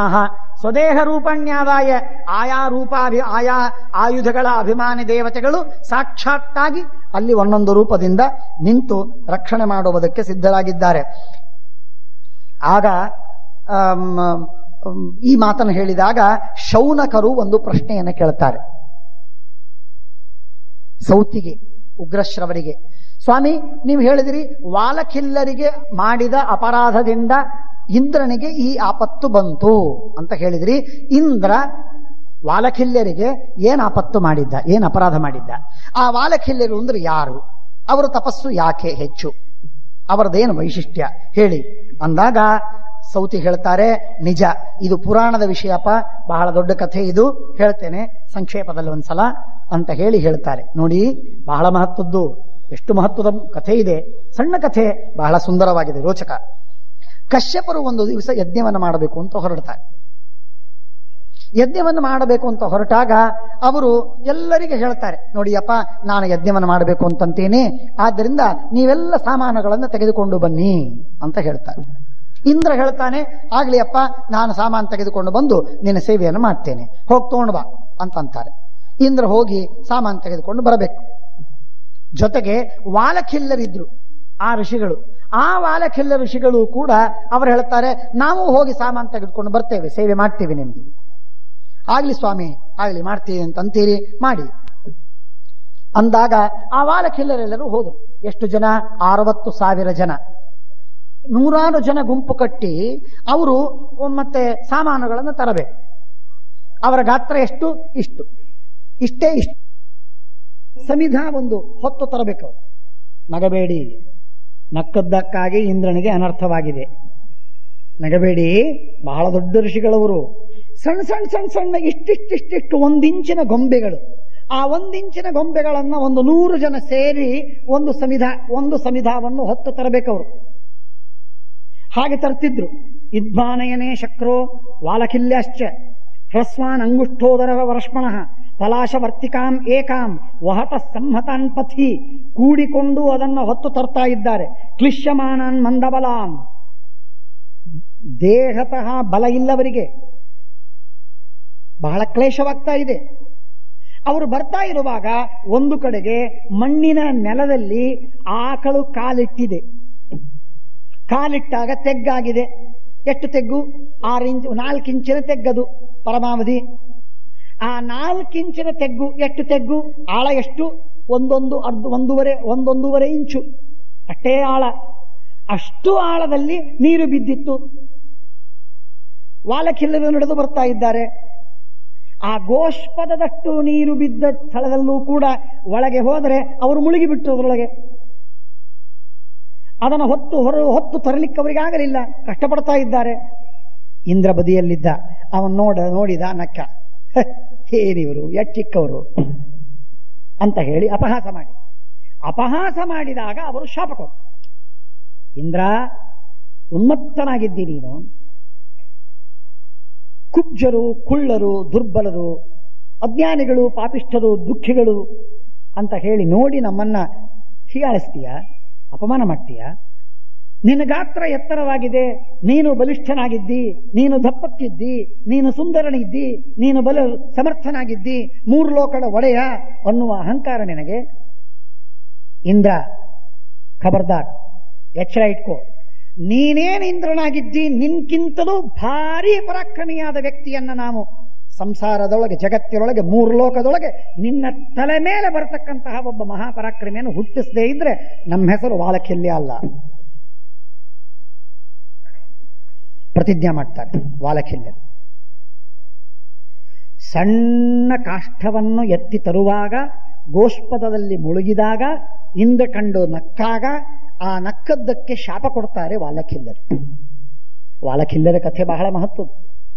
ಈ ವಾಲಕಿಲ್ಲರು ಸೂರ್ಯ ಹೀಗೆ ಪ್ರದಕ್ಷಿಣೆ ಹಾಕ್ತಾ ಪೂರ್ವದಿಂದ ಪಶ್ಚಿಮಕ್ಕೆ ಹೀಗೆ ಬರ್ತಾ ಇರುವಾಗ ಅವನ ಎದುರಲ್ಲಿ ಬೆನ್ನು ಮಾಡದೆ, ಇಡೀ ಆಯುಷ್ಯದಲ್ಲಿ ಬೆನ್ನು ಮಾಡುವುದಿಲ್ಲ ಸೂರ್ಯನಿಗೆ, ಹಿಂದಿನಿಂದ ಹೀಗೆ ನಡೀತಾ ಹೋಗ್ತಾನೆ. ಸೂರ್ಯ ಹಾಗೆ ಬರ್ತಾ ಇದ್ದಾನೆ, ಹಿಂದಿನಿಂದ ಸಾಕ್ತಾ ಇರ್ತಾನೆ. ಅಖಂಡವಾಗಿ ಸಮಸ್ತ ವೇದಗಳನ್ನ, ಸೂರ್ಯನ ಸ್ತೋತ್ರವನ್ನ ಮಾಡ್ತಾ, ವೇದಗಳನ್ನ ಪಠನ ಮಾಡ್ತಾ, ಹಿಂದೆ ನಡೀತಾ ಸೂರ್ಯನ ಸುತ್ತಲೂ ತಿರುಗ್ತಾ ಇರ್ತಾರೆ. ಅರ್ಥಾತ್ ಬ್ರಹ್ಮಾಂಡದ ಜಗತ್ತಿನ ಸುತ್ತಲೂ ತಿರುಗ್ತಾ ಇರ್ತಾರೆ. ಇದು ವಾಲಕಿಲ್ಲರ ಕೆಲಸ. ವಾಲಕಿಲ್ಲರ ಕೆಲಸ. ಒಮ್ಮೆ ನಾರಾಯಣ ವರ್ಮ ಅಂತ ನೀವು ಕೇಳಿದ್ದೀರಿ. ನಾರಾಯಣ ವರ್ಮವೆಂಬಂತಹ ಒಂದು ಮಂತ್ರವನ್ನ ಒಬ್ಬ ಋಷಿ ಪಠನ ಮಾಡಿ ಸಿದ್ಧ ಮಾಡಿಕೊಂಡಿದ್ದ ಮಹರ್ಷಿ. ಅವನು ಸತ್ತಿದ್ದ. ಅವನ ಸತ್ತ ಮೇಲೆ ಅಲ್ಲೇ ಬಿದ್ದು ಬಿಟ್ಟ. ಅವನ ಚರ್ಮವೆಲ್ಲ ಹಾಳಾಗಿ ಹೋಯಿತು, ಮಾಂಸವು ಹಾಳಾಗಿ ಹೋಯಿತು, ಎಲುಬು ಮಾತ್ರ ಉಳಿದಿತ್ತು. ಆ ನಾರಾಯಣ ವರ್ಮದ ಮಂತ್ರವನ್ನು ಪಠಿಸಿ ಸಿದ್ಧಿಯನ್ನು ಪಡೆದ ಆ ಋಷಿಯ ಅಸ್ಥಿಗಳು ಒಂದು ಕಡೆಗೆ ಬಿದ್ದಿತ್ತು, ಮರುಭೂಮಿಯೊಳಗೆ. ಅಲ್ಲಿ ಚಿತ್ರರಥ ಎಂಬಂತಹ ಒಬ್ಬ ಗಂಧರ್ವ. ಆ ಚಿತ್ರರಥ ಗಂಧರ್ವ ಮೇಲೆ ಮೇಲಿಂದ ಹಾರಿ ಹೋಗ್ತಾ ಇದ್ದ, ವಿಮಾನದಲ್ಲಿ ಕೂತ್ಕೊಂಡು ಹೆಂಡತಿ ಜೊತೆಗೆ ಹೋಗ್ತಾ ಇರುವ ಸಂದರ್ಭದೊಳಗೆ ಕೆಳಗೆ ಅಸ್ಥಿ ಇದೆ. ಆ ಅಸ್ಥಿಯ ಪ್ರಭಾವ ಏನು ಅಂದ್ರೆ, ಮೇಲೆ ಯಾರೇ ಬರಲಿ ಅವರನ್ನು ಬೀಳಿಸ್ಬಿಡ್ತು. ಚಿತ್ರರಥ ಗಂಧರ್ವ ಮೇಲೆ ಹಾರ್ತಾ ಇದ್ದಾನೆ, ಅಸ್ಥಿಗಳು ಅವನನ್ನ ಗಡಗಡಗಡ ಅಂತ ನಡಗಿಸಿ ಕೆಳಗೆ ಬೀಳಿಸ್ಬಿಟ್ಟು ಚಿತ್ರರಥ ಬಿದ್ದ ಕೆಳಗೆ. ಅವನಂದ, ನಾನು ಯಾಕೆ ಬಿದ್ದೆ, ಇದೇನಾಯ್ತು ಇಲ್ಲಿ? ಆಗ ವಾಲಕಿಲ್ಲರ ಹತ್ರ ಹೋಗಿ ಕೇಳ್ತಾನೆ, ಸ್ವಾಮಿ ಏನಾಯ್ತಿದು, ನಮ್ಮ ಪರಿಸ್ಥಿತಿ ಹೀಗೆ ಯಾಕಾಯ್ತು? ವಾಲಕಿಲ್ಲರು ಜ್ಞಾನ ದೃಷ್ಟಿಯಿಂದ ಹೇಳ್ತಾರೆ, ನೋಡು, ಇಲ್ಲೊಬ್ಬ ಋಷಿ ಬಹಳ ತಪಸ್ಸು ಮಾಡಿ ನಾರಾಯಣ ವರ್ಮವನ್ನು ಪಠನ ಮಾಡಿ ಮಾಡಿ ಮಾಡಿ ಸಿದ್ಧಿ ಪಡೆದು ಮಡಿದು ಹೋಗಿದ್ದಾನೆ, ಸತ್ತಿದ್ದಾನೆ. ಅವನ ಅಸ್ಥಿಗಳಿವೆ, ಅಸ್ಥಿಗಳ ಮೇಲೆ ನೀ ದಾಟಿದಿ, ಅದಕ್ಕಾಗಿ ನಿನಗೆ ಅವಸ್ಥೆ ಬಂತು. ಅದಕ್ಕೆ ಅಸ್ಥಿಗಳನ್ನೆಲ್ಲ ನೀನು ನದಿಯಲ್ಲಿ ಹಾಕಿ ಸ್ನಾನ ಮಾಡು, ನಿನಗೆ ಪವಿತ್ರ ಬರ್ತದೆ, ಆಮೇಲೆ ನಿನಗೆ ಯಾವ ಆಪತ್ತಿಲ್ಲ, ಹೋಗು ಅಂತ ಉಪದೇಶ ಮಾಡಿದವರು ವಾಲಖಿಲ್ಯರು. ಸೂರ್ಯನಿಗೆ ಎದುರಾಗಿ ಅಖಂಡವಾಗಿ ವೇದೋಚ್ಚಾರಣವನ್ನು ಮಾಡಿ ಸ್ತೋತ್ರವನ್ನು ಮಾಡತಕ್ಕಂಥವರು ವಾಲಖಿಲ್ಯರು. ಮಂದೇಹ ಎಂಬಂತಹ ರಾಕ್ಷಸನನ್ನ ಸಂಹಾರ ಮಾಡಿಸುವ ಪ್ರೇರಣೆ, ಪ್ರಚೋದನೆ, ಪ್ರಾರ್ಥನೆಯನ್ನು ಮಾಡುವವರು ವಾಲಖಿಲ್ಯರು. ಆದ್ದರಿಂದ ಇಂಥ ವಾಲಖಿಲ್ಯರ ಕೆಲಸ ಇದು. ವಾಲಖಿಲ್ಯರು ಅನೇಕ ಸೂಕ್ತಗಳಿಗೆ ದ್ರಷ್ಟಾರರಾಗಿದ್ದಾರೆ. ವಾಲಖಿಲ್ಯ ಸೂಕ್ತಗಳಿವೆ ಋಗ್ವೇದದಲ್ಲಿ, ಅಂಥ ಮಹಾಜ್ಞಾನಿಗಳವರು. ಆ ಜ್ಞಾನಿಗಳು ಅವರಿಗೆ ಇಂದ್ರ ಈ ರೀತಿಯಾಗಿ ಅವಮಾನ ಮಾಡಿದ್ದಕ್ಕಾಗಿ ಅವರು ಹೇಳಿದರು, ಜಿದ್ದು ಕಟ್ಟಿ ಇಂದ್ರ, ಕೆಲವೇ ದಿನಗಳಲ್ಲಿ ನಿನಗೆಷ್ಟು ಸಾಮರ್ಥ್ಯ, ನಿನಗೇನು ರೂಪ, ನಿನಗೇನು ಒಡೆತನ, ನಿನಗೇನು ಐಶ್ವರ್ಯ ಅಧಿಕಾರವಿದೆ, ಎಲ್ಲಕ್ಕಿಂತಲೂ 100 ಪಟ್ಟು ಹೆಚ್ಚಿನ ಸಾಮರ್ಥ್ಯವಿರುವ ಐಶ್ವರ್ಯವಿರತಕ್ಕಂತಹ ಒಬ್ಬ ದೇವತೆಯನ್ನ ಹುಟ್ಟಿಸ್ತೇವೆ. ಪ್ರತಿಜ್ಞೆ ಮಾಡಿ. ಇಂದ್ರಾತ್ ಶತಗುಣ ಶೌರ್ಯೇ ವೀರ್ಯೇ ಚೈವ ಮನೋಜವೇ ತಪಸೋನ ಫಲೇನಾದ್ಯ ದಾರುಣ ಸಂಭವತ್ವಿತಿ. ನಮ್ಮೆಲ್ಲರ ತಪಸ್ಸಿನ ಫಲವಾಗಿ ಅಂಥ ಒಬ್ಬ ವ್ಯಕ್ತಿ ಹುಟ್ಲಿ, ಇಂದ್ರನಿಗೆ ಸರಿಯಾಗಿ ಬುದ್ಧಿ ಕಲಿಸಿ ಅಂತ ಅವರು ತಪಸ್ಸು ಮಾಡ್ತಾ ಇದ್ದಾರೆ. ಆಗ ಕಶ್ಯಪರು ಹೋಗಿ ವಾಲಖಿಲ್ಯರಿಗೆ ಸೇವೆ ಮಾಡಿ ಅನುಗ್ರಹವನ್ನು ಮಾಡಬೇಕು ಅಂತ ಬೇಡ್ಕೋತಾರೆ. ನನ್ನ ಮಗ ಇಂದ್ರ ಏನೋ ತಪ್ಪು ಮಾಡಿದ, ಅಪರಾಧವಾಯಿತು, ಕ್ಷಮ ಮಾಡಿಬಿಡಿ, ಅಪರಾಧವಾಗಿದೆ, ತಪ್ಪು ತಿಳಿಬೇಡಿ, ಅವನು ಕ್ಷಮ ಮಾಡಿಬಿಡಿ. ಇಲ್ಲ, ನಾವು ಹೇಳಿದ್ದೇವೆ, ಸಂಕಲ್ಪ ಮಾಡಿದ್ದೇವೆ, ಆಗಲೇಬೇಕು. ಆ ಸಂದರ್ಭದಲ್ಲೇನೆ ವಿನತೆಗೆ ಕಶ್ಯಪರು ವರವನ್ನು ಕೊಟ್ಟಿರ್ತಾರೆ, ಉತ್ತಮ ಸಂತಾನದ ವರವನ್ನು ಕೊಡ್ತಾರೆ. ಆಗ ಹೇಳ್ತಾರೆ, ಸರಿ, ನಿಮಗೆ ಇಂದ್ರನಿಗಿಂತಲೂ 100 ಪಟ್ಟು ಹೆಚ್ಚಿನ ಸಾಮರ್ಥ್ಯವಿರುವ ಮಗನಾಗಬೇಕಲ್ಲ, ಹಾಗಾದ್ರೆ ನಾನೇ ಅಂಥ ಮಗನನ್ನು ಪಡಿತೇನೆ. ಸಂತೋಷ, ನೀವೇ ಪಡೀರಿ, ನಮಗೇನಂತೆ. ಆದರೆ ಇಂದ್ರನಿಗಿಂತಲೂ 100 ಪಟ್ಟು ಬಲಿಷ್ಠನಾಗಿರಬೇಕು, ಹೆಚ್ಚು ಅಂದಾಗ ಆಗ ವಿನತೆಗೆ ವರವನ್ನು ಕೊಡ್ತಾರೆ. ಇಂದ್ರನಿಗಿಂತಲೂ 100 ಪಟ್ಟು ಹೆಚ್ಚಿನ ಸಾಮರ್ಥ್ಯವಿರತಕ್ಕಂತಹ ಒಬ್ಬ ಮಗನಾಗ್ತಾನೆ, ಬೇಕು ನನಗೆ ಅಂತ ಬೇಡ್ತಾಳೆ. ಆಗ ಹುಟ್ಟಿದವನೇ ಗರುಡ. ಅಂದ್ರೆ ವಾಲಖಿಲ್ಯರ ಪ್ರಾರ್ಥನೆಯ ಪ್ರಕಾರ ಹುಟ್ಟಿದವನೇ ಗರುಡ. ಇಂದ್ರನ ಅಹಂಕಾರವನ್ನು ಉಡುಗಿಸಿ ಹಾಕುವುದಕ್ಕಾಗಿ ಹುಟ್ಟಿದವನು ಗರುಡ. ಇಂದ್ರ ಕ್ಷತಗುಣ. ನಮ್ಮ ತಾರತಮ್ಯ ಸಿದ್ಧಾಂತ ನೋಡಿ, ಶ್ರೀಮದಾಚಾರ್ಯರ ತಾರತಮ್ಯದ ಸಿದ್ಧಾಂತ ಎಷ್ಟು ಚೆನ್ನಾಗಿ ಸ್ಪಷ್ಟವಾಗಿ ಮಹಾಭಾರತದಲ್ಲಿ ಬರ್ತಾ ಇದೆ. ಇಂದ್ರನಿಗಿಂತಲೂ ಗರುಡನಿಗೆ 100 ಪಟ್ಟು ಹೆಚ್ಚು ಸಾಮರ್ಥ್ಯ. ಎಸ್, ಹೌದು, ಹೆಚ್ಚಿದೆ. ಆ ಮಾತು, ತಾರತಮ್ಯದ ಮಾತು ಇಲ್ಲಿ ಸಿದ್ಧವಾಗುತ್ತೆ. ಅಂಡರ್ಲೈನ್ ಮಾಡ್ಕೋಬೇಕು, ಈ ಮಾತು ಬಹಳ ಮಹತ್ವದ್ದು. ಹಾಗಾಗಿ ಅಲ್ಲಿ ಅವಜ್ಞಾತ ಸುರೇಂದ್ರೇಣ ಮೂಢೇನ ಕೃತಬುದ್ಧಿನ ಐಶ್ವರ್ಯ ಮದಮತ್ತೇನ ಸದಾಚಾರ ನಿರಸ್ಯತ ತದ್ವಿಘಾತಾರ್ಥ ಆರಂಭೋ ವಿಧಿವತ್ತಸ್ಯ ಕಶ್ಯಪ. ಆಗ ಕಶ್ಯಪರು ಅಂತಾರೆ, ಸ್ವಾಮಿ ವಾಲಖಿಲ್ಯರೇ, ನೀವು ಎಲ್ಲ ಹೇಳಿದ್ರಿ ಇಂದ್ರನಿಗಿಂತಲೂ ಮತ್ತೊಬ್ಬ ಇಂದ್ರನನ್ನು ತರ್ತೇವೆ ಅಂತ. ಬ್ರಹ್ಮದೇವರು ವರ ಕೊಟ್ಟು ಬಿಟ್ಟಿದ್ದಾರೆ ಈ ಇಂದ್ರನಿಗೆ. ನಾವು ನೀವು ಯಾರೋ ಇಲೆಕ್ಷನ್ ಮಾಡಿ ವೋಟ್ ಹಾಕಿ ತಂದು ನಿಲ್ಲಿಸಿದ್ರೆ ಅವನನ್ನು ತೆಗೆದು ಮತ್ತೊಬ್ಬನನ್ನು ತರಬಹುದು. ಆದರೆ ಬ್ರಹ್ಮದೇವರೇ ನಿಲ್ಲಿಸಿದ ಮೇಲೆ, ಅವನನ್ನು ತಂದಿಟ್ಟ ಮೇಲೆ ಆ ಇಂದ್ರನನ್ನು ತೆಗೆದು ಮತ್ತೊಬ್ಬ ಇಂದ್ರನನ್ನು ತರುವುದು ಸಾಧ್ಯವಿಲ್ಲ. ಇದು ಬ್ರಹ್ಮದೇವರಿಗೆ ಅಪಚಾರವಾಗತ್ತೆ ನೋಡಿ ಅಂತಂದಾಗ, ಸರಿ ಹಾಗಾದರೆ ಅಂತ ಹೇಳಿ ಒಪ್ಪಿ ಅವನು ಗರುಡಗಳಲ್ಲಿ, ಪಕ್ಷಿಗಳಲ್ಲಿ ಇಂದ್ರ ಶ್ರೇಷ್ಠವಾದಂತಹ ಒಬ್ಬ ವ್ಯಕ್ತಿಯನ್ನ ಹುಟ್ಟಿಸು ಅಂತ ಹೇಳಿದ್ದಾರೆ. ಆ ಪ್ರಕಾರ ಹುಟ್ಟಿದ್ದಾರೆ. ಆಗ ಹುಟ್ಟಿದವನೇ ಗರುಡ. ಆ ಗರುಡ ಹುಟ್ಟಿದಾಗ ಕಶ್ಯಪರು ಬಂದು ಇಂದ್ರನಿಗೆ ಹೇಳ್ತಾರೆ, ಇಂದ್ರ, ನೀನು ತಪ್ಪು ಮಾಡಿದಿ. ವಾಲಖಿಲ್ಲರು ನಿನ್ಕಿಂತಲೂ 100 ಪಟ್ಟು ಹೆಚ್ಚು ಬಲಿಷ್ಠನಾದ ಒಬ್ಬ ವ್ಯಕ್ತಿಯನ್ನ ಹುಟ್ಟಿಸಬೇಕು ಅಂತ ಪ್ರಯತ್ನ ಮಾಡ್ತಿದ್ರು. ನಾವು ಹೋಗಿ ಪ್ರಾರ್ಥನೆ ಮಾಡಿಕೊಂಡೆ. ಆ ಪ್ರಾರ್ಥನೆಗೆ ಒಪ್ಪಿದರು. ಒಪ್ಪಿ ಈಗ ಪಕ್ಷಿಗಳಲ್ಲಿ ಗರುಡ ಉತ್ತಮನಾಗಿ ಹುಟ್ಟಿದ್ದಾನೆ. ಅವನು ನಿನ್ನ ತಮ್ಮ. ಅಂದ್ರೆ ಕಶ್ಯಪರ ಮಗ ಇಂದ್ರ, ಕಶ್ಯಪರ ಮಗ ಗರುಡ. ಹಾಗಾಗಿ ಮೊದಲಿಗೆ ಹುಟ್ಟಿದವ ಇಂದ್ರ, ಆಮೇಲೆ ಹುಟ್ಟಿದವ ಗರುಡ. ಹಾಗಾಗಿ ನಿನ್ನ ತಮ್ಮನೇ ಆಗಿದ್ದಾನೆ, ನಿನಗೆ ಚಿಂತೆ ಬೇಡ. ಆಗ ಇಂದ್ರನಿಗೆ ಸ್ವಲ್ಪ ಸಮಾಧಾನವಾಗಿದೆ. ಹೀಗೆ ನಚಾಪ್ಯೇವಂ ತ್ವಯ, ಆದರೆ ಒಂದೇ ಮಾತು, ನಚಾಪ್ಯೇವಂ ತ್ವಯ ಭೂಯಃ ಕ್ಷೇಪ್ತವ್ಯ ಬ್ರಹ್ಮವಾದಿನಃ. ಆದರೆ ಒಂದೇ ಮಾತು, ಇಂದ್ರ, ಇನ್ನೊಮ್ಮೆ ಯಾವ ಯಾವ ಬ್ರಾಹ್ಮಣರನ್ನು ನೀನು ತಿರಸ್ಕಾರ ಮಾಡ್ಲಿಕ್ಕೆ ಹೋಗಬೇಡ. ಯಾವ ಬ್ರಾಹ್ಮಣರನ್ನು ತಿರಸ್ಕಾರ ಮಾಡ್ಲಿಕ್ಕೆ ಹೋಗಬೇಡ. ಅವರು ಖಡ್ಡಕ್ಕಿರ್ಬೋದು, ಗಿಡ್ಡಕ್ಕಿರ್ಬೋದು, ಎತ್ತರ ಇರ್ಬೋದು, ದಪ್ಪ ಇರ್ಬೋದು, ಮುಖ ಹೇಗೋ ಇರ್ಬೋದು, ತೇಜಸ್ವಿಗಳಾಗಿರ್ಬೋದು, ಆಗದೇ ಇರಬಹುದು. ಅವರ ಜ್ಞಾನ, ಅವರ ತಪಸ್ಸು, ಅವರ ಪುಣ್ಯ, ಅವರಲ್ಲಿ ಸನ್ನಿಹಿತನಾದ ಪರಮಾತ್ಮ. ಅವರಿಗೆ ಅವಮಾನವಾಗ್ತದೆ. ಅವಮಾನವನ್ನು ಮಾಡ್ಲಿಕ್ಕೆ ಹೋಗಬೇಡ. ಅದರಿಂದ ನಿನಗೆ ಬಹಳ ದೊಡ್ಡ ಅನರ್ಥವಾಗ್ತದೆ. ನೋಡಿ, ಬಹಳ ಮಹತ್ವದ ಮಾತು. ಎಷ್ಟು ದೊಡ್ಡ ಸಂದೇಶ ಇದು. ಎಂಥ ಯಾರಿಗೆ? ನಾಕೀಂದ್ರಗಾದರೂ ಬಿಡದ ಪಕೀರ್ತಿ, ಪರಾಕು ಕೇಳೆಚ್ಚರಿಕೆ. ನಾಕೀಂದ್ರ, ದೇವಾಧಿದೇವ ದೇವೇಂದ್ರ ಅಂಥ ಇಂದ್ರನಿಗೂ ಕೂಡ ಬ್ರಾಹ್ಮಣರ ಅವಮಾನ ಬಿಡ್ಲಿಲ್ಲ. ಮಹಾ ಅಪಾಯವನ್ನ ತಂದುಕೊಟ್ಟಿತ್ತು. ಕಶ್ಯಪರ ಪ್ರಾರ್ಥನೆಯಿಂದ ಆ ಅಪಾಯ ಸರಳವಾಗಿ ಪರಿಹಾರವಾಯಿತಷ್ಟೇ. ಆದ್ದರಿಂದ ನಚಾಪ್ಯೇವಂ ತ್ವಯಾ ಭೂಯಃ ಕ್ಷೇಪ್ತವ್ಯ ಬ್ರಹ್ಮವಾದಿನಃ ನಚಾವಮಾನ್ಯಾಃ ದರ್ಪಾತ್ತೇ ವಾಗ್ವಜ್ರಾಃ ಭೃಷಕೋಪನಾಃ. ಸರ್ವಥಾ ತಿರಸ್ಕಾರ ಮಾಡಬೇಡ, ಅವಹೇಳನ ಮಾಡಬೇಡ, ದರ್ಪದಿಂದ ನಡಿಬೇಡ, ಮೆತ್ತಗಾಗಿರು. ಹೆಚ್ಚದೆ ಹಿಗ್ಗದೆ ಇದ್ದರೆ ಲೋಕಕ್ಕೆ ಮೆಚ್ಚು. ಆದ್ದರಿಂದ ಅಹಂಕಾರ ಪಡದೆ ನೀನು ಶಾಂತನಾಗಿರು ಅಂತ ಹೇಳಿ ಆ ಕಶ್ಯಪರು ಹೇಳಿದ್ದಾರೆ. ಆ ಪ್ರಕಾರ ಇಂದ್ರ ಶಾಂತನಾದ. ಹೀಗೆ ಇಂದ್ರನಿಗೂ ಅಪಾಯವನ್ನು ತಂದುಕೊಡುವ ಸಾಮರ್ಥ್ಯವಿರುವಂತಹ ಮಹಾಪರಾಕ್ರಮಿಗಳು, ತಪಸ್ವಿಗಳು ವಾಲಖಿಲ್ಯರು. ಆ ವಾಲಖಿಲ್ಯರು ಆ ಟೊಂಗೆಗೆ ಹತ್ತಿಕೊಂಡಿದ್ರು. ಅವರ ತಪಸ್ಸಿನಿಂದಲೇ, ಅವರ ಪ್ರಾರ್ಥನೆಯ ಪ್ರಕಾರವೇ ಗರುಡನು ಹುಟ್ಟಿದ್ದು. ಹಾಗಾಗಿ ಗರುಡ ಅವರನ್ನು ಸುಲಭವಾಗಿ ಒಂದು ಕಡೆಗೆ ಇಳಿಸಿ ಅವರ ಆಶೀರ್ವಾದವನ್ನು ಪಡೆದು ಆನೆ ಮತ್ತು ಕೂರ್ಮಗಳನ್ನು ತಿಂದು ಸ್ವರ್ಗಕ್ಕೆ ಹಾರ್ತಾನೆ. ಹಾರುವಾಗ ಅಲ್ಲಿ ಉತ್ಪಾತಗಳಾಗತ್ತೆ, ಅನರ್ಥಗಳಾಗತ್ತೆ, ಅನೇಕ ಅಪಶಕನಗಳಾಗತ್ತೆ. ಆ ಅಪಶಕನಗಳಾದಾಗ ಅಲ್ಲಿರ್ತಕ್ಕಂತಹ ಭೌಮನಸ್ಸು ಮಹಾವೀರ್ಯ ಸೋಮಸ್ಯ ಪರಿರಕ್ಷಿತ. ಅಲ್ಲಿ ವಿಶ್ವಕರ್ಮ ಭುವನವನ್ನು ನಿರ್ಮಾಣ ಮಾಡಿದ, ಭುವನ ಎಂಬ ವರ್ಧಕಿಯ ಮಗನಾದ ವಿಶ್ವಕರ್ಮ, ಅವನು ಭೌವನ ಅಂತ ಅವನಿಗೆ ಕರೀತಾರೆ. ಸಭೌವನ ಸಮಾಗತ ಕುಶಸ್ಥಲಿಂಸ ನಿರ್ಮಮೆ. ಶ್ರೀಮದಾಚಾರ್ಯರು ಭೌಮನ ಅಂತ ಅವನಿಗೆ ಕರೀತಾರೆ. ಹಾಗೆ ಭೌವನ ಅವನು ಸುಮಹಾವೀರ್ಯ, ಒಳ್ಳೆ ಮಹಾಪರಾಕ್ರಮಿ ವಿಶ್ವಕರ್ಮ. ಆ ವಿಶ್ವಕರ್ಮ ಭಾರಿ ಪರಾಕ್ರಮಿ. ಅವನು ವಿಶ್ವಕರ್ಮ ಸೃಷ್ಟಿ ಕೇಳಿದ್ದೀರಿ, ಅದ್ಭುತವಾದ ಸೃಷ್ಟಿಯನ್ನು ಮಾಡಬಲ್ಲ.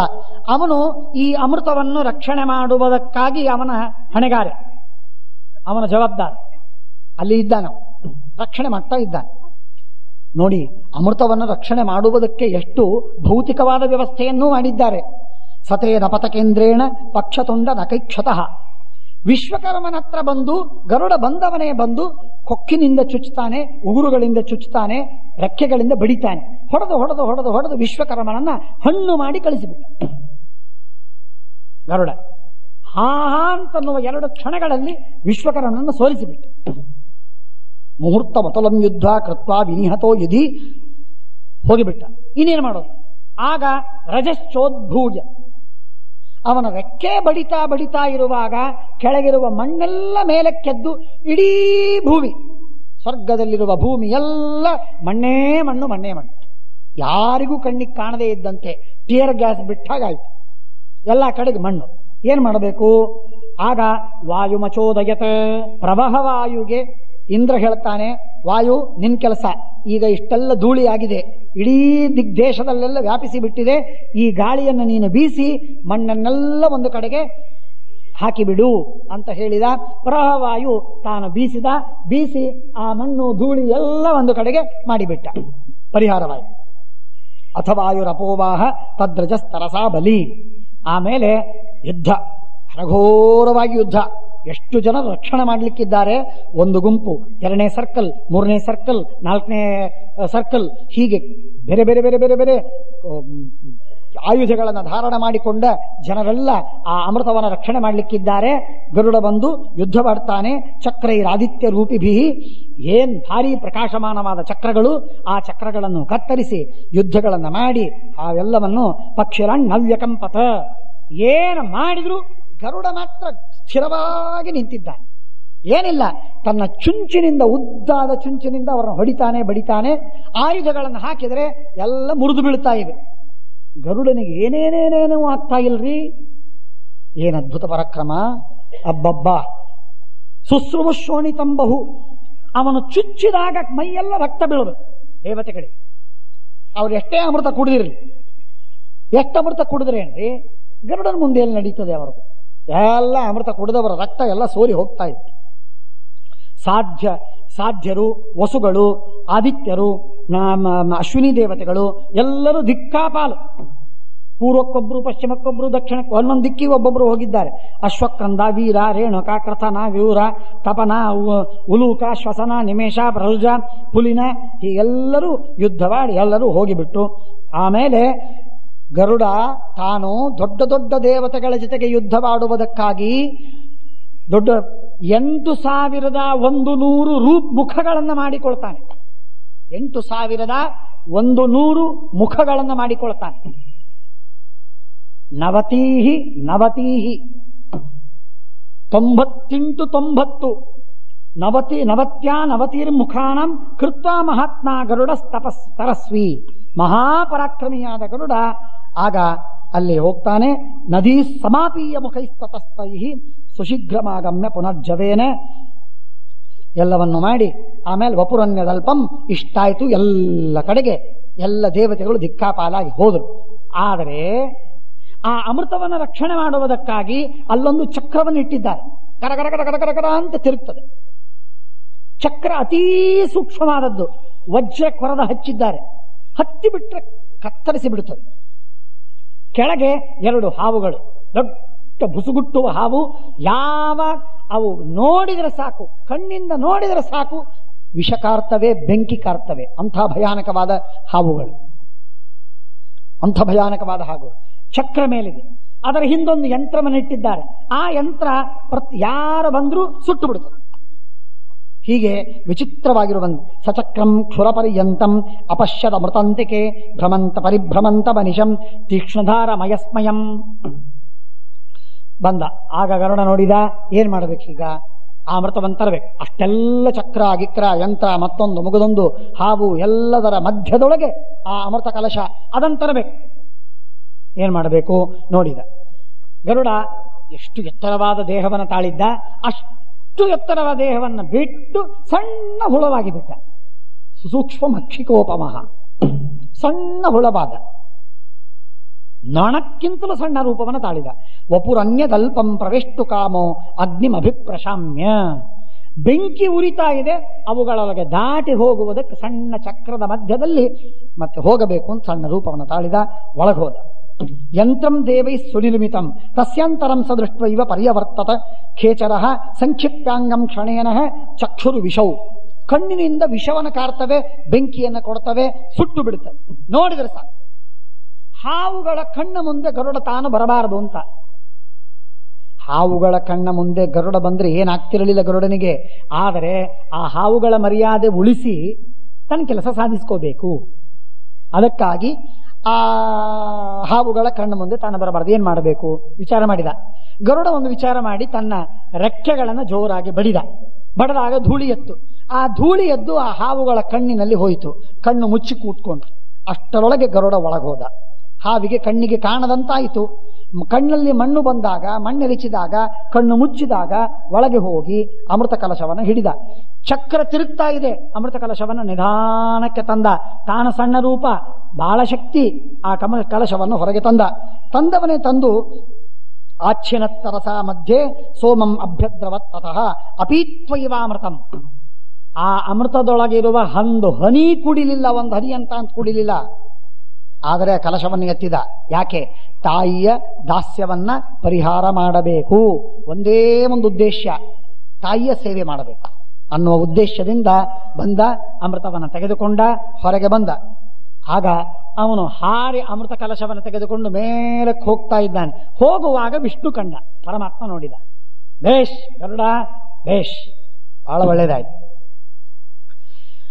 ಗರುಡನಿಗೆ ಒಂದು ರೂಪವಿತ್ತು, ಹಿಂದೊಂದು ರೂಪವಿತ್ತು. ಕಾಲ ಕಾಲ ಎಂಬ ಹೆಸರಿನ ಗರುಡ ರೂಪ ಒಂದಿತ್ತು. ಆ ಗರುಡನಿಗೆ 2 ರೂಪ. ಮನುಷ್ಯರಂತೆ ಒಂದು ರೂಪ, ಇನ್ನೊಂದು ಹಕ್ಕಿಯ ರೂಪ. ಮೂಲದಲ್ಲಿ ಹುಟ್ಟಿದ್ದು ಮನುಷ್ಯ ರೂಪದಿಂದ. ಕಶ್ಯಪರ ಮಗನಾಗಿ ವಿನತೆಯಲ್ಲಿ ಹುಟ್ಟಿದಾಗ ಗರುಡ ರೂಪದಿಂದಲೇ ಹುಟ್ಟಿದ. ಪುರುಷ ರೂಪದಿಂದ ಹುಟ್ಟಿದಂತಹ ಗರುಡನಿಗೆ ಪಕ್ಷಿಯ ರೂಪವನ್ನು ತೆಗೆದುಕೊಳ್ಳಲಿಕ್ಕೆ ಬರ್ತದೆ. ಹಾಗಾಗಿ ಆಗಲೇ ಅವನು ವಾಹನನಾಗಿದ್ದ ಮೂಲ ರೂಪದಲ್ಲಿ. ಇಲ್ಲಿ ವಿನತೆಯ ಮಗನಾಗಿ ಕಶ್ಯಪರ ಮಗನಾಗಿ ಯಾವಾಗ ಹುಟ್ಟಿದನೋ ಆಗ ಆ ಅಮೃತ ಕಲಶವನ್ನು ಎತ್ತೊಯ್ಯುವಾಗ ವಿಷ್ಣು ಬಂದ ಮಧ್ಯದಲ್ಲಿ. ವಿಷ್ಣು ಬಂದಂತಾನೆ ಪರಮಾತ್ಮ ವಿಷ್ಣುನಾಚ ತದಾಕಾಶೇ ವೈನತೆಯ ಸಮೀಯವಾನ್ ಸತ್ತಸ್ಯ ನಾರಾಯಣ ಸ್ತುಷ್ಟಸ್ತೇನ ಅಲೌಲ್ಯೇನ ಕರ್ಮಣ. ಎಷ್ಟು ಸುಂದರವಾದ ಕರ್ಮವನ್ನು ಮಾಡಿದ. ಯಾರಿಗೆ ಅಪಾಯ ಮಾಡದೆ ತನ್ನ ಕಾರ್ಯವನ್ನು ಸಾಧಿಸಬೇಕು ಅಂತನ್ನುವುದಕ್ಕೆ ಎಷ್ಟು ಪರಾಕ್ರಮಿಯಾಗಿರುವಂತಹ ಗರುಡ ಇಂಥ ಸುಂದರವಾದ ಕೆಲಸವನ್ನು ಮಾಡಿದ ಅಂತ ಹೇಳಿಕೊಂಡು ತಮುವಾಚ ಅವ್ಯಯೋ ದೇವ ವರದೋಸ್ಮೀತಿ ಖೇಚರಂ. ಗರುಡನಿಗೆ ಹೇಳ್ತಾನೆ ವಿಷ್ಣು ಹೇಳಿದ, ಗರುಡ ನಿನಗೇನು ವರ ಬೇಕು ಬೇಡು, ನಾನು ಕೊಡ್ತೇನೆ. ಯಾರು ಕೇಳಿದವರು? ವಿಷ್ಣು. ಯಾರಿಗೆ? ಗರುಡನಿಗೆ. ಗರುಡ ವಿಷ್ಣುವಿಗೆ ವರವನ್ನು ಬೇಡ್ತಾನೆ. ವಿಷ್ಣು ನನಗೆ ವರವನ್ನು ಕೊಡು. ಏನು ವರ? ನಿನ್ನ ಮೇಲೆ ನಾನಿರಬೇಕು, ಇದು ನನಗೆ ವರ ಬೇಕು. ವಿಷ್ಣು ಅಂದ ಭಾರಿ ಆಗ್ತಿದೆ. ವರ ಬೇಡೋರು ನಿಮ್ಮ ತಲೆ ಮೇಲೆ ಕೂಡಬೇಕು ಅಂತಂದ್ರೆ ನಾನು ನಿಮ್ಮ ವರ ಕೊಡ್ತೀನಿ. ಏನಿಲ್ಲ, ನಿಮ್ಮ ತಲೆ ಮೇಲೆ ಕೂತಿರ್ಬೇಕು, ನಿಮ್ಮ ತಲೆ ಮೇಲೆ ಕೈ ಆಡಿಸ್ಬೇಕು, ನನಗೆ ಇದೇ ನನಗೆ ವರ ಬೇಕು ಅಂದ್ರೆ ಭಾರಿ ಅದು. ಹಾಗೆ ವರವನ್ನು ಬೇಡಿದ ವಿಷ್ಣುವಿಗೆ ಏನ್ ಮಾಡಬೇಕಾಗ? ವಿಷ್ಣು ಅಂದ, ಬಹಳ ಸಂತೋಷ, ಇದೇ ವರ ನನಗೂ ಬೇಕಾಗಿದೆ, ನನಗೆ ಇದೇ ಕೊಡೋ ಇಚ್ಛೆ ಇದೆ, ನೀನು ನನ್ನ ಮೇಲಿರು ಅಂತ ಹೇಳಿ ವಿಷ್ಣು ಆ ಗರುಡನಿಗೆ ವರವನ್ನು ಕೊಟ್ಟ. ಎಲ್ಲಿರೋದು ಮೇಲೆ ಅಂದ್ರೆ ಅದಕ್ಕೆ ಗರುಡ ಧ್ವಜ ಅಂತಂತ. ಗರುಡ ಧ್ವಜ ಅಂದ್ರೆ ಏನು? ಒಬ್ಬ ರಥದಲ್ಲಿ ಒಬ್ಬ ವ್ಯಕ್ತಿ ಕೂಡ್ತಾನೆ. ಆ ರಥದ ಮೇಲೆ ಒಂದು ಮುಕುಟ ಇರ್ತದೆ. ಆ ಮುಕುಟದ ಮೇಲೊಂದು ಧ್ವಜವಿರ್ತದೆ. ಆ ಧ್ವಜದಲ್ಲಿ ಒಬ್ಬೊಬ್ಬರು ಒಂದೊಂದು ಚಿಹ್ನವನ್ನು ಇಟ್ಕೊಂಡಿರ್ತಾರೆ. ದ್ರೋಣಾಚಾರ್ಯರು ಸೃಕ್ಸ್ರುವಗಳ ಚಿಹ್ನವನ್ನು ಇಟ್ಕೊಂಡಿದ್ರು. ಸೃಕ್ಸ್ರುವಗಳ ಚಿಹ್ನವನ್ನ ದ್ರೋಣಾಚಾರ್ಯರು ಇಟ್ಕೊಂಡಿದ್ರು. ಹಾಗೆ ಯಾರಿವನು? ವಿಷ್ಣು ಗರುಡನ ಚಿಹ್ನವನ್ನು ಇಟ್ಕೊಂಡಿದ್ದಾನೆ. ಆ ಗರುಡನ ಚಿಹ್ನವನ್ನು ಇಟ್ಕೊಂಡದ್ದಕ್ಕಾಗಿ ಗರುಡ ಧ್ವಜ ಅಂತ ಕರೀತಾರೆ. ಗರುಡ ಧ್ವಜ ಅಂತ ಯಾಕೆ ಕರೀತಾರೆ? ವಿಷ್ಣುವಿನ ರಥದ ಮೇಲೆ ಧ್ವಜದಲ್ಲಿ ಗರುಡ ಚಿಹ್ನವಾಗಿದ್ದಾನೆ. ಆದ್ದರಿಂದ ಗರುಡ ಧ್ವಜ ಅಂತ ಅವನಿಗೆ ಕರೀತಾರೆ. ಇಷ್ಟ ಆಯ್ತು. ಆದ ಮೇಲೆ ಅಜರಶ್ಚಾಮರಶ್ಚಾಂ ಅಮೃತೇನ ವಿನಾಪ್ಯಹಂ. ಇನ್ನೊಂದು ವರವನ್ನು ಬೇಡಿದ. ನಾನು ಅಮೃತವನ್ನು ಕುಡಿದಿದ್ರೂ ಕೂಡ ನನಗೆ ಮುಪ್ಪು ಬರಬಾರದು, ನನಗೆ ಮರಣ ಬರಬಾರದು. ಮುಪ್ಪು ಮರಣಗಳೆರಡೂ ಬರಬಾರದು, ನಾನು ಅಮೃತವನ್ನು ಕುಡಿಯುವುದಿಲ್ಲ. ತಥಾಸ್ತು ವರವನ್ನು ಕೊಟ್ಟ ವಿಷ್ಣು. ಸಂತೋಷದಿಂದ ವರವನ್ನು ಸ್ವೀಕಾರ ಮಾಡಿದ. ಆಮೇಲೆ ಗರುಡ ಹೇಳ್ತಾನೆ, ನೋಡಿ ಎಷ್ಟು ವಿಚಿತ್ರವಾಗಿದೆ. ಗರುಡ ಹೇಳ್ತಾನೆ, ಭವತೇಪಿ ವರಂ ದದ್ಯಾಂ ವೃಣೋತು ಭಗವಾನಪಿ. ವಿಷ್ಣು, ನಾನು ನಿನಗೆ ವರವನ್ನು ಕೊಡಬೇಕು ಅಂತ ಅಪೇಕ್ಷೆ ಇದೆ, ನನಗೂ ನಿಮಗೆ ವರ ಕೊಡಬೇಕು ಅಂತ ನಮಗೆ ಅಪೇಕ್ಷೆ ಇದೆ, ಕೇಳ್ತೀರಾ? ಕೇಳಿ ಅಂದಾಗ ವಿಷ್ಣು ಅಂದ, ನಂದೊಂದು ವರ ಅಪೇಕ್ಷೆ ಇದೆ. ಏನು ವರ? ನೀನ್ ನನ್ನ ಕೆಳಕ್ ಕೂಡಬೇಕು. ಗರುಡ ಏನ್ ಬೇಡಿದ್ದು? ನಿಮ್ ತಲೆ ಮೇಲೆ ನಾನಿರಬೇಕು ಅಂತ. ವಿಷ್ಣು ಏನಂದ? ನಿನ್ ತಲೆ ಮೇಲೆ ನನ್ನ ಕೆಳಗ್ ನೀನಿರಬೇಕು. ತಥಾಸ್ತು, ಆಗ್ಲಿ ಸ್ವಾಮಿ ಅಂತಂದ. ಅದಕ್ಕಾಗೇನೆ ಗರುಡಾರೂಢ ಸ್ವಾಮಿ ಗೋವಿಂದ ಗೋವಿಂದ. ಹಾಗಾಗಿ ಗರುಡನ ಹೆಗಲೇರಿ ಪರಮಾತ್ಮ ಓಡಾಡಿದ. ನೋಡಿ ಎಷ್ಟು ಬುದ್ಧಿವಂತಿಕೆ ಇದೆ. ತಾರತಮ್ಯ ಭಂಗ ಇಲ್ಲ ಇಲ್ಲಿ. ವಿಷ್ಣುವಿಗೆ ಗರುಡ ಬರಬೇಡಿದ, ನಿನ್ ತಲೆ ಮೇಲೆ ನಾನಿರಬೇಕು ಅಂತ ಗರುಡ ಧ್ವಜನಾದ. ಅದರಿಂದ ಏನು ತಾರತಮ್ಯ ಭಂಗ ಇಲ್ಲ. ಗರುಡ ವಿಷ್ಣುವೇ ಇರುವ ರಥದ ಧ್ವಜದಲ್ಲಿ ಗರುಡ ಬಂದರೆ ದೇವರ ತಲೆ ಮೇಲೆ ಬಂದಂತೇನು ಅಲ್ಲ, ಅದು ತಪ್ಪಲ್ಲ. ಆದ್ದರಿಂದ ತಾರತಮ್ಯ ಭಂಗವಿಲ್ಲ.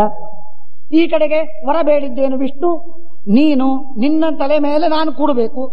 ಗರುಡ ಕೆಳಗಾದ, ಅವನ ಹೆಗಲೇರಿ ಪರಮಾತ್ಮ ಕೂತ. ಆಗ ಮತ್ತೆ ಪರಮಾತ್ಮನೇ ಉತ್ತಮನಾದ. ಹೀಗಾಗಿ ಗರುಡ ಧ್ವಜ ಗರುಡಾರೂಢ ಎರಡು ಬೇರೆ ಬೇರೆ. ಗರುಡ ಧ್ವಜ ಗರುಡಾರೂಢ, ಧ್ವಜದಲ್ಲಿ ಗರುಡ, ಆ ವಾಹನವಾಗಿ ಗರುಡ, ಎರಡೂ ಪರಮಾತ್ಮ ಗರುಡನು ಸೇವೆಯನ್ನ ಮಾಡ್ತಾ ಇದ್ದಾನೆ. ಅಮೃತವನ್ನು ತೆಗೆದುಕೊಂಡ. ಋಷೇರಮಾನಂ ಕರಿಷ್ಯಾಮಿ. ಆಮೇಲೆ ಇಷ್ಟಾಗಿ ಹೋಗ್ತಾ ಇರುವಾಗ ಇಂದ್ರ ಭಾರಿ ಸಿಟ್ಟು ಬಂತು. ಈ ಗರುಡ ಅಮೃತವನ್ನು ಒಯ್ತಾ ಇದ್ದಾನೆ, ನಮಗೆಲ್ಲ ಅವಮಾನವಿದು ಅಂತ ಹೇಳಿ ಕೈಯಲ್ಲಿ ವಜ್ರಾಯುಧವನ್ನು ತೆಗೆದುಕೊಂಡು ಅಭಿಮಂತ್ರಣ ಮಾಡಿ ಜೋರಾಗಿ ಎಸೆದರೆ ಗರುಡ ಅಂದ, ಈ ವಜ್ರಾಯುಧ ಬರ್ತಾ ಇದೆ, ಇಂದ್ರ ನೀನೇ ಹಾಕಿದಲ್ಲಿ ನೀ ವಜ್ರಾಯುಧ ಹಾಕು, ಅಡ್ಡಿ ಇಲ್ಲ, ನನಗೇನಾಗುವುದಿಲ್ಲೋ ಈ ವಜ್ರಾಯುಧದಿಂದ, ಏನಾಗುವುದಿಲ್ಲ. ಆದರೆ ಒಂದಿದೆ ನಮ್ಮಪ್ಪ ಒಂದು ಮಾತು ಹೇಳ್ಯಾನ, ಏನು ಅಂದ್ರೆ ವಾಲಖಿಲ್ಲರಿಗೆ ನೀನೇನೋ ಅವಮಾನ ಮಾಡಿದಂತೆ ಬ್ರಾಹ್ಮಣರಿಗೆ, ಆ ಬ್ರಾಹ್ಮಣರಿಗೆ ಅವಮಾನ ಮಾಡಬೇಡ ಅಂತ ನನಗೆ ಹೇಳಿ ಕಳ್ಸ. ಈಗ ನೀನೇನು ಬ್ರಾಹ್ಮಣ ಅಲ್ಲ, ನೀನು ವಜ್ರಾಯುಧ ಹಾಕಿದ್ರೆ ನಾನೇನು ನಿನಗೆ ಅವಮಾನ ಕೊಡಬೇಕಾಗಿಲ್ಲ. ಆದರೆ ಈ ವಜ್ರಾಯುಧ ಯಾರ ಎಲುಬಿದು? ದಧೀಚಿ ಋಷಿಗಳ ಎಲುಬಿನಿಂದ ಮಾಡಿದ ವಜ್ರಾಯುಧ. ಆ ಬ್ರಾಹ್ಮಣ ಏನಿದ್ದಾನೆ ಆ ದಧೀಚಿ ಋಷಿಗಳಿಗೆ ಅವಮಾನವಾಗ್ತದೆ. ನನಗೆ ಈ ವಜ್ರಾಯುಧವನ್ನ ನೀನು ಹಾಕಿದರೂ ಕೂಡ ಗರುಡನಿಗೆ ಏನೂ ಆಗಲಿಲ್ಲ, ದಧೀಚಿ ಋಷಿಗಳ ಮಹತ್ವ ಏನು ಅಂತ ಹೇಳಿ ದಧೀಚಿ ಋಷಿಗಳಿಗೆ ಅವಮಾನವಾಗ್ತದೆ. ಆದ್ದರಿಂದ ದಧೀಚಿ ಋಷಿಗಳಿಗೆ ಅವಮಾನವಾಗಬಾರದು ಅನ್ನುವುದಕ್ಕಾಗಿ ನೀನು ಬಿಟ್ಟಂತಹ ಈ ವಜ್ರಾಯುಧದಿಂದ ನಾನು ಅದಕ್ಕೆ ಮರ್ಯಾದೆ ಕೊಡ್ತೇನೆ ನೋಡು. ಏನು ಮರ್ಯಾದೆ ಕೊಡಬೇಕು ಅಂದ್ರೆ, ಅವನ ದೊಡ್ಡ ರೆಕ್ಕೆ, ವಿಶಾಲವಾದ ರೆಕ್ಕೆ, ಆ ವಿಶಾಲವಾದ ರೆಕ್ಕೆಯೊಳಗೆ ಒಂದು ಕಡೆಗೆ ಮೂಲೆ ಒಳಗೆ ಒಂದು ಸಣ್ಣದಾದ ಪುಚ್ಛ, ಆ ಸಣ್ಣ ಪುಚ್ಛವನ್ನು ಹಾರಿಸ್ತಾನೆ. ನೋಡಿದ್ಯಾ ಗರುಡ, ಇಂದ್ರ, ನೀನು ಬಿಟ್ಟ ವಜ್ರಾಯುಧದಿಂದಾಗಿ ಈ ಪುಚ್ಛ ಕೆಳಗೆ ಬಿತ್ತು ನೋಡು. ಏನರ್ಥ ಇದೆ? ಏನು ವಜ್ರಾಯುಧ, ಇವನ ಸಣ್ಣ ಪುಚ್ಛ ಬಿಡೋದು ಅಂದ್ರೆ ಏನು? ಇಷ್ಟು ಪರಾಕ್ರಮ ಗರುಡ. ಇಂದ್ರಾಕ್ಷತ ಗುಣ ಶೌರ್ಯೇ ವೀರ್ಯೇ. ಹಾಗಾಗಿ ಆ ಇಂದ್ರ ಬಿಟ್ಟ ವಜ್ರಾಯುಧದಿಂದಲೂ ಏನೂ ಆಗಲಿಲ್ಲ. ಕೇವಲ ಋಷೇರಮಾನಂ ಕರಿಷ್ಯಾಮಿ ವಜ್ರಂ ಯಸ್ಯಾಸ್ಥ್ಯ ಸಂಭವಂ ವಜ್ರಸ್ಯ ಚ ಕರಿಷ್ಯಾಮಿ. ಇನ್ನು ನಿನಗೆ ಅವಮಾನವಾಗಬಾರದು, ನೀನು 3 ಲೋಕದಲ್ಲಿ ದೇವತೆ ಅಂತ ಪ್ರಸಿದ್ಧನಾಗಿದ್ದಿ, ದೇವೇಂದ್ರ ನಿನ್ನ ಪ್ರಸಿದ್ಧಿ ಇದೆ, ನಾನು ನಿನ್ಗೆ ಅವಮಾನ ಮಾಡಿದೆ ಅಂತ ಆಗಬಾರದು. ಆದ್ರಿಂದ ನಿನಗೂ ಮರ್ಯಾದೆ, ಋಷಿಗೂ ಮರ್ಯಾದೆ, ಎಲ್ರಿಗೂ ಮರ್ಯಾದೆ ಕೊಟ್ಟಾಗಾಯ್ತು.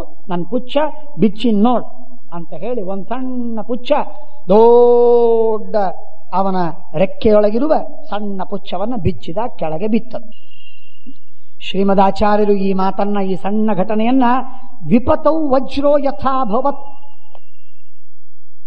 ಶ್ರೀಮದಾಚಾರ್ಯರು ಹೇಳ್ತಾರೆ, ವಿಪತೌ, ವಿ ಅಂದ್ರೆ ಗರುಡ, ಗರುಡ ಶ್ರೇಷ್ಠ, ಇದು ಪಕ್ಷಿಗಳಲ್ಲಿ ಶ್ರೇಷ್ಠನಾಗಿರುವ ಗರುಡನ ಮೇಲೆ ಯಾವ ರೀತಿಯಾಗಿ ವಜ್ರಾಯುಧ ಏನೂ ಪರಿಣಾಮ ಮಾಡಲಿಲ್ಲ, ಹಾಗೆ ಪರಮಾತ್ಮನ ಮೇಲೆ ಏನೂ ಆಗಲಿಲ್ಲ ಅಂತ ಶ್ರೀಮದಾಚಾರ್ಯರು ತಾತ್ಪರ್ಯ ನಿರ್ಣಯದಲ್ಲಿ